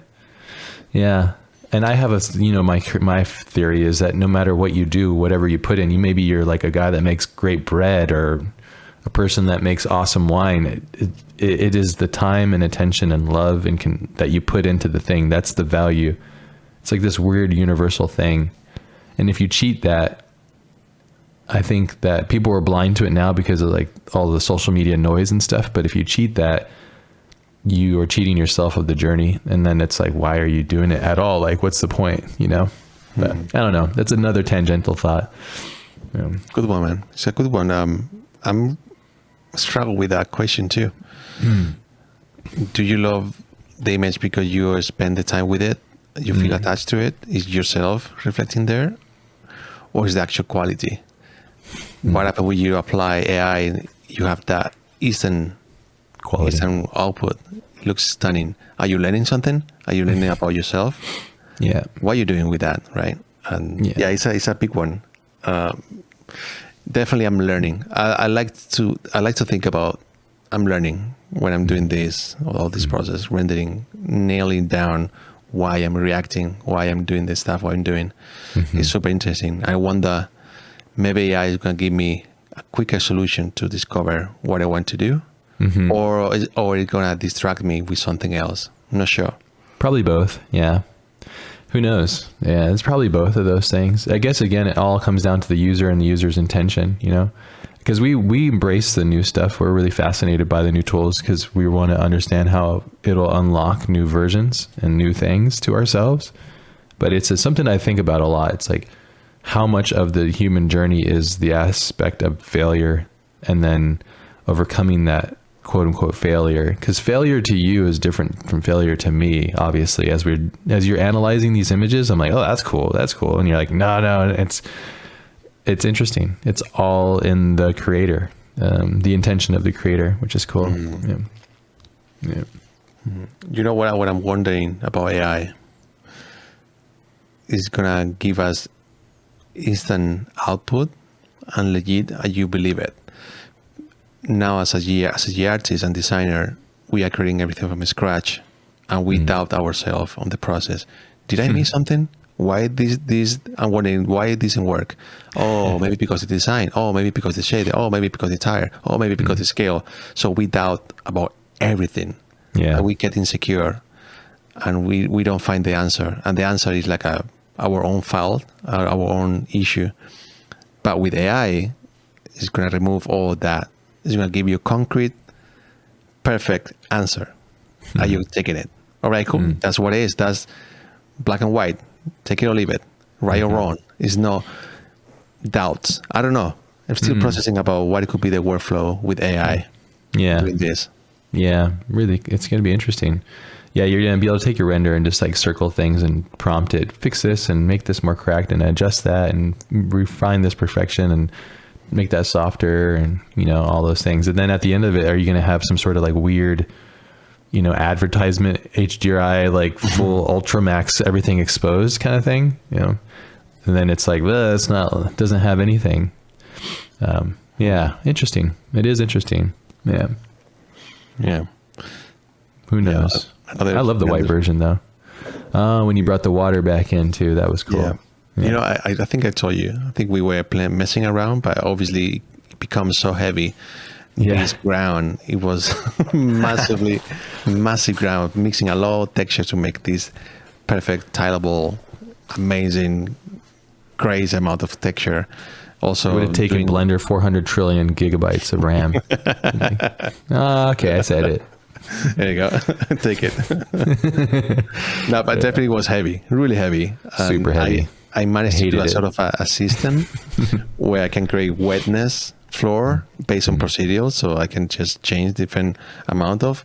It wasn't as interactive as I thought it could be. It was a nightmare to work with this kind of asphalt. It was great though. Yeah, using the noise because Cinema 4D's noise deformer, our noise is fantastic. It's really great. You can do all kinds of procedural stuff with the noise. But then I click on this one. Boom. I thought, ooh, all right, I think I got something. This starts to click to me somehow. Yeah. So I found this one. I like this.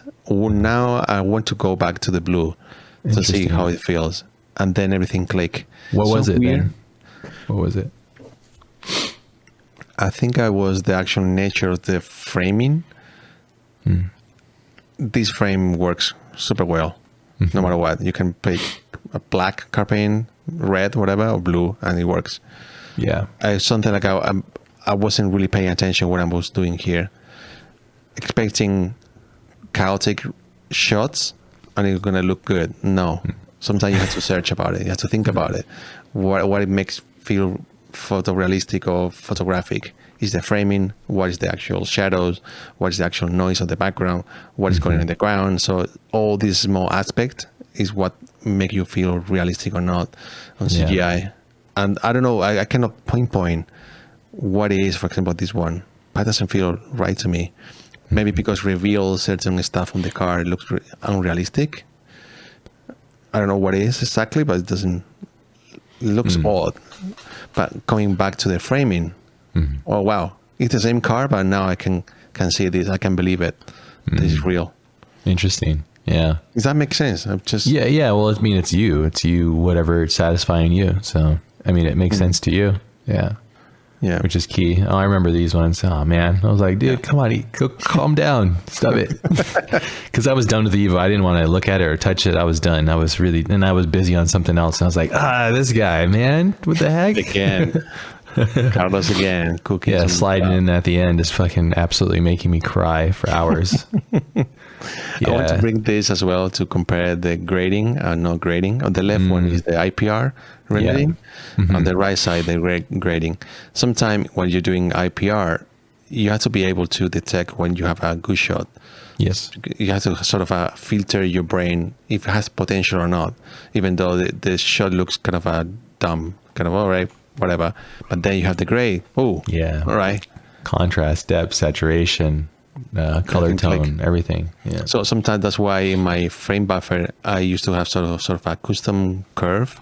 Yeah. To tweak a little bit. So I have instant feedback of what it could be the possible loot or grading on my render.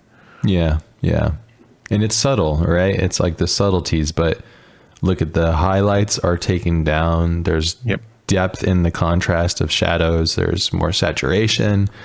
The color temperature is shifted slightly cooler to match the color of the paint as well. Yeah, it's just everything kind of comes together. Whereas the one on the left is lacking that like tonal quality. Yeah, and that's the power of a grade, really. Yeah, massive. Yeah, it's super good. Yeah, it's massive. Slight sharpness in there too. It's massive. Yummy. Yeah, Yummy, from here, all the shot. I mean, all the shot previously was not shown in to any platform. It's being hidden in my hard drive. Now you're gonna be able to see it. You know the process. Now it's basically what you can see in the website. This happens a lot too. We'll usually throw away half of what we do and never show it until now, until YouTube. Now, it's just exclusive content. All of that. Yeah. Smart too. You're using a lot of clever optical stuff there too. Yeah. That's Photoshop basically. All that lenses here.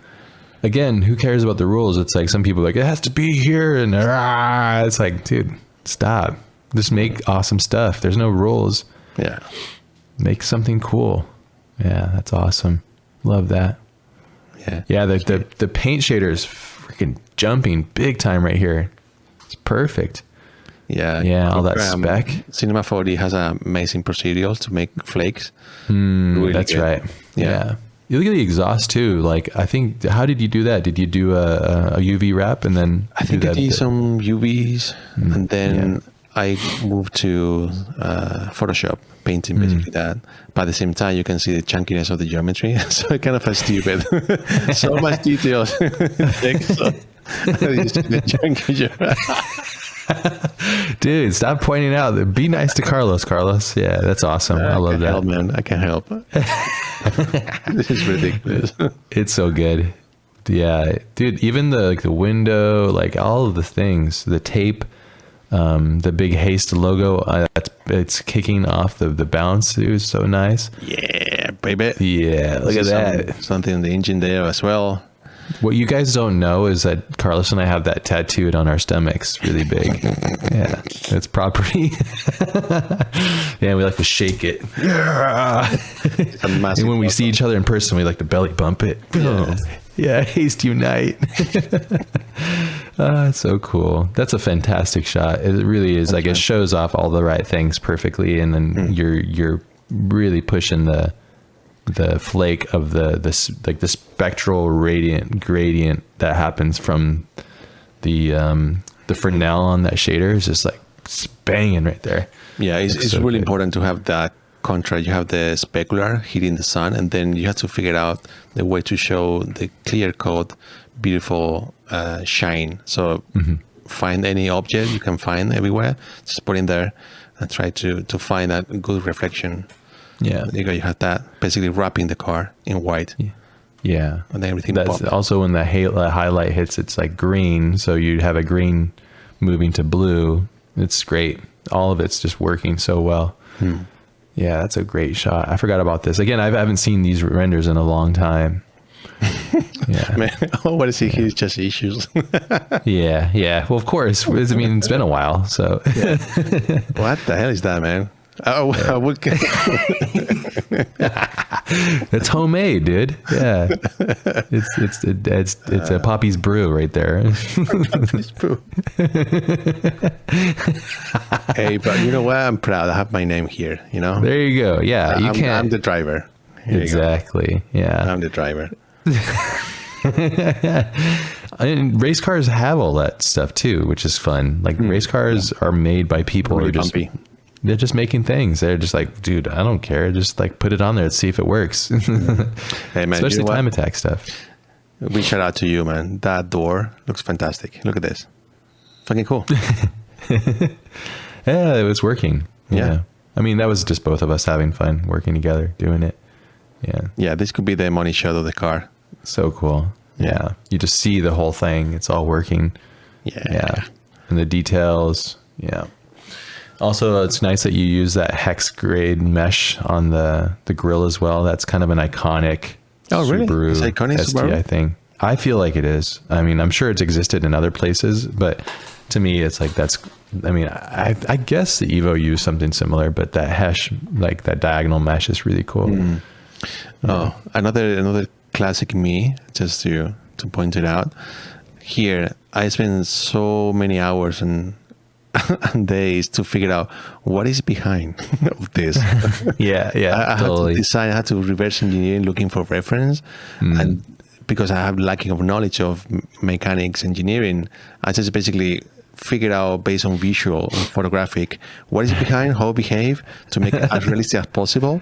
It's because I want to show what is behind the bumper, right? To make it feel real. It's not just a black void there. I have to show something, right? So what is the something? Jesus Christ, taking me so long to figure out what is behind. Yeah, nice V-mounted front mount intercooler. Yeah, There you go. to send charged air into the chamber for more power. Yeah, boy. I love it. So cool. It all looks so good. It turns out so great. I love that light that you hit right in the front too. Oh, and grade and post grade. There you Yeah. go. Yep. Yeah. So subtle, but completely massive. Look at the color. Like it's purple right Right? there. Well, my eye looks like somewhat purple, but Look at this. yeah, Crazy. so different. Yeah. Massive shift the color. So cool. Yeah, that's awesome. Feels so- And here we go. All right, easy now. experiment. Going ultra moody. Yeah, and look at the blacks completely lifted too. Like everything is like it's like film does that when you try to overexpose it, and it can't. It's just going to flatten everything out and lift the black. So yeah, it feels Really? like it's shot on film. Interesting. Yeah, you know, like when you shoot on film, if you try to push the film, it'll do that. It'll just like lift everything up, basically.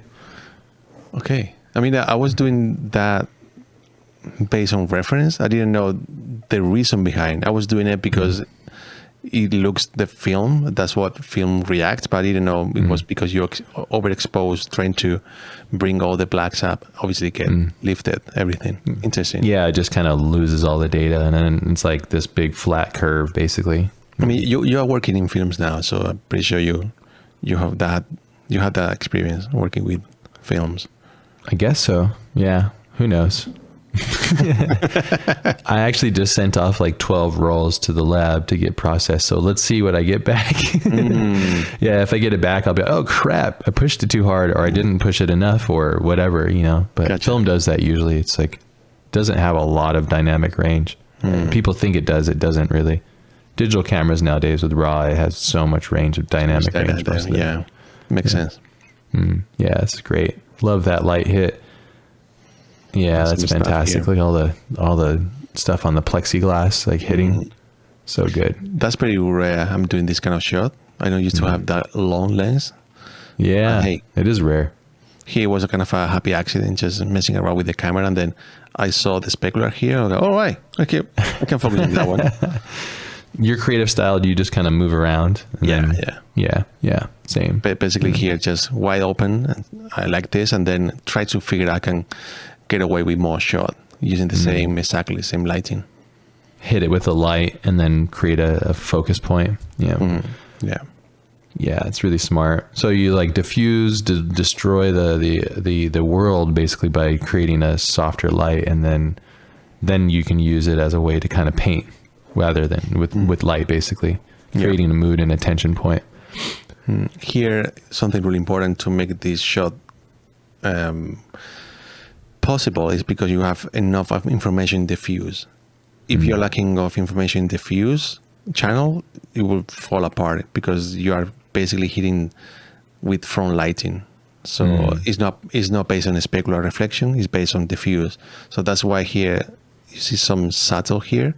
Oh yeah, It makes the trick to make it happen. The same on the wheel.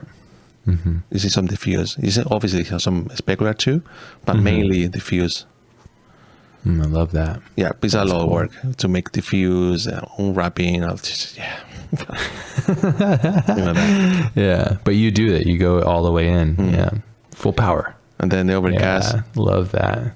Yeah, it took me. I remember you doing this too. It was perfect. I was like, it feels wet. Like the car, it just rained, and I pulled the car out from the garage, took pictures of it. Yeah, so good. I like these ones actually. Yeah, they're fantastic. So I like good. This one. Yeah, that's nice, juicy. But at the same time, it's fun again, man. I rendered these renders in really low resolution because I didn't like them back then. You see that kind of funny things? All right, I gotta do overcast.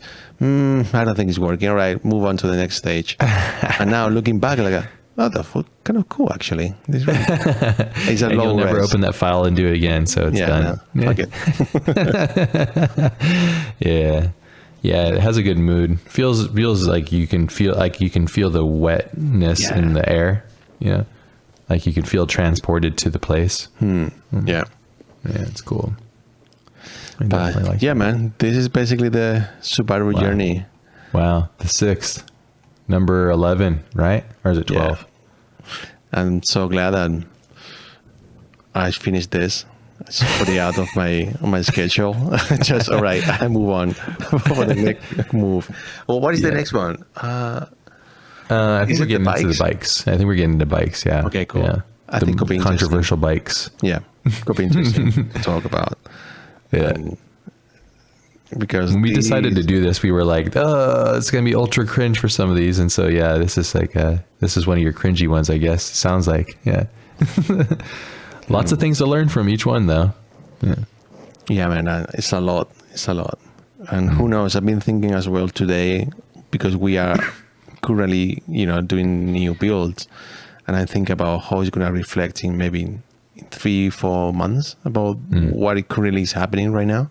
Oh yeah. So I'm trying to be aware, for example, taking notes and saving whips as much as I can.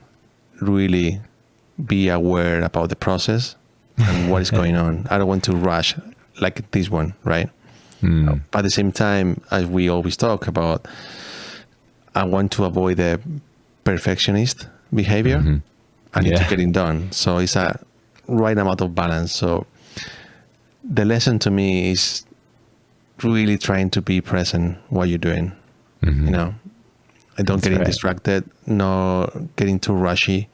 So really doing what you're supposed to do and not trying to lie yourself and buying your own bullshit, which is currently happen. Love that. That's like such a good lesson from this one that you can teach you is with what the current ones are, which again, we say this is such a good process for us to expose the process publicly, openly, and honestly, because it makes us better. And it's selfishly, we're learning a lot through the process of doing it too, which is really fun. Yeah. And that's something really to think about a lot. It's like, I think about it a lot too when we're doing the new builds. I'm like, I wonder how this is going to age. But you know me, I don't care. I'm like, whatever. Like, your art's always going to look worse in the future. And then sometimes it might look better, but it depends on how far you go. But I think if you go with intention and joy and you really celebrate it, then it's like, how can you be wrong? It's like, you're still being authentic to yourself. But when you get lost in that and you're not being honest or true or truthful to yourself, then that's when I think things get pretty weird potentially. And then you get lost. Do you ever get lost? That level of really getting lost, or you're able to detect yourself because you know yourself really well to stop it and say, all right, hold on, I'm bullshitting here. I feel like I'm always getting lost personally. Yeah. Because I'm like, I try to treat my life as a moving target, so it's like constantly just trying to discover things as I go, but it's so difficult to do so. Yeah. You are talking about finding the new ones. always in the search. Yeah. And then as soon as you search something new, you found that you feel like what you leave behind is not real true, right? That's exactly it. Yeah. It's a real paradox of existence. But it's beautiful though. Yeah. If you can just look at it as like, well, it is what it is. It's a part of the process, and thankful to be doing it.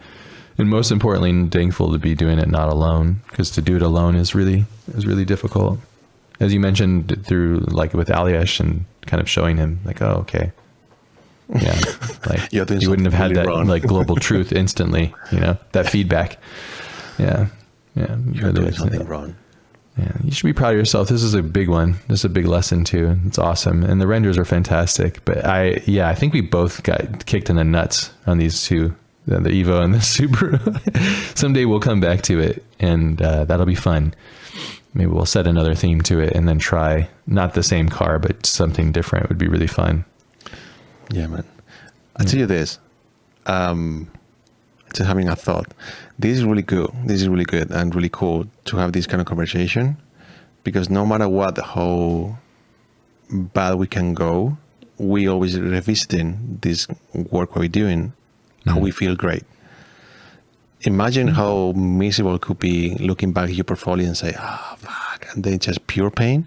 And this exercise is amazing, quite therapeutic for me. Yeah, it's very cathartic. Normally I will be really harsh. It's like, what the hell? What happened there? But it's a nice discovery. Like, I'm going with you on this process. Because you can make fun of me more, so which is fantastic. Yeah, I go, that was bad, but this guy. He's publicly shaming himself. Yeah. Publicly. Yeah. No, but for real, I think this is an amazing lesson. It's great doing this. I'm really having fun with this, and looking forward to the next one. Yes, me too. A lot of controversy around these ones. This is gonna be good. And thanks to everybody that's been joining along. It seems like just a lot of our friends and colleagues, and thank you all. It's awesome. We appreciate it. And just remember, we're not alone. We're all just kind of trying to figure this out together. And hopefully to those that are speaking on like wanting to know exactly the super button, again, I'm just going to tell you there's no such thing. It's just discovery and trying to find the results that work best for you. And what matters most is like you satiating your curiosities, and these are just tools to do so. And hopefully you can believe that. But if you want exact same results, you're gonna have to use similar tools and similar things, but it's all about just satiating the things. And the key thing that I want to reiterate from this one, and then I'll stop talking about it, is even us at the different stages will hit those walls. And when we're being unauthentic to ourselves, we're lacking in our identity. And that is a disservice to the art itself. And no matter who you are and what you've done and how many years you've been doing this, if you are not authentic to your intention, then it's going to suffer. The art's going to feel off to you. And that's all that matters. You're the person that's making it. So, yeah. Amen. Fantastic. Man. Amen. Yep. You nailed it there. Thank you, man. Thank you for your time. Always. Thank you. Yeah, it's a long one. Thanks, guys. Twiddles. Ciao, ciao.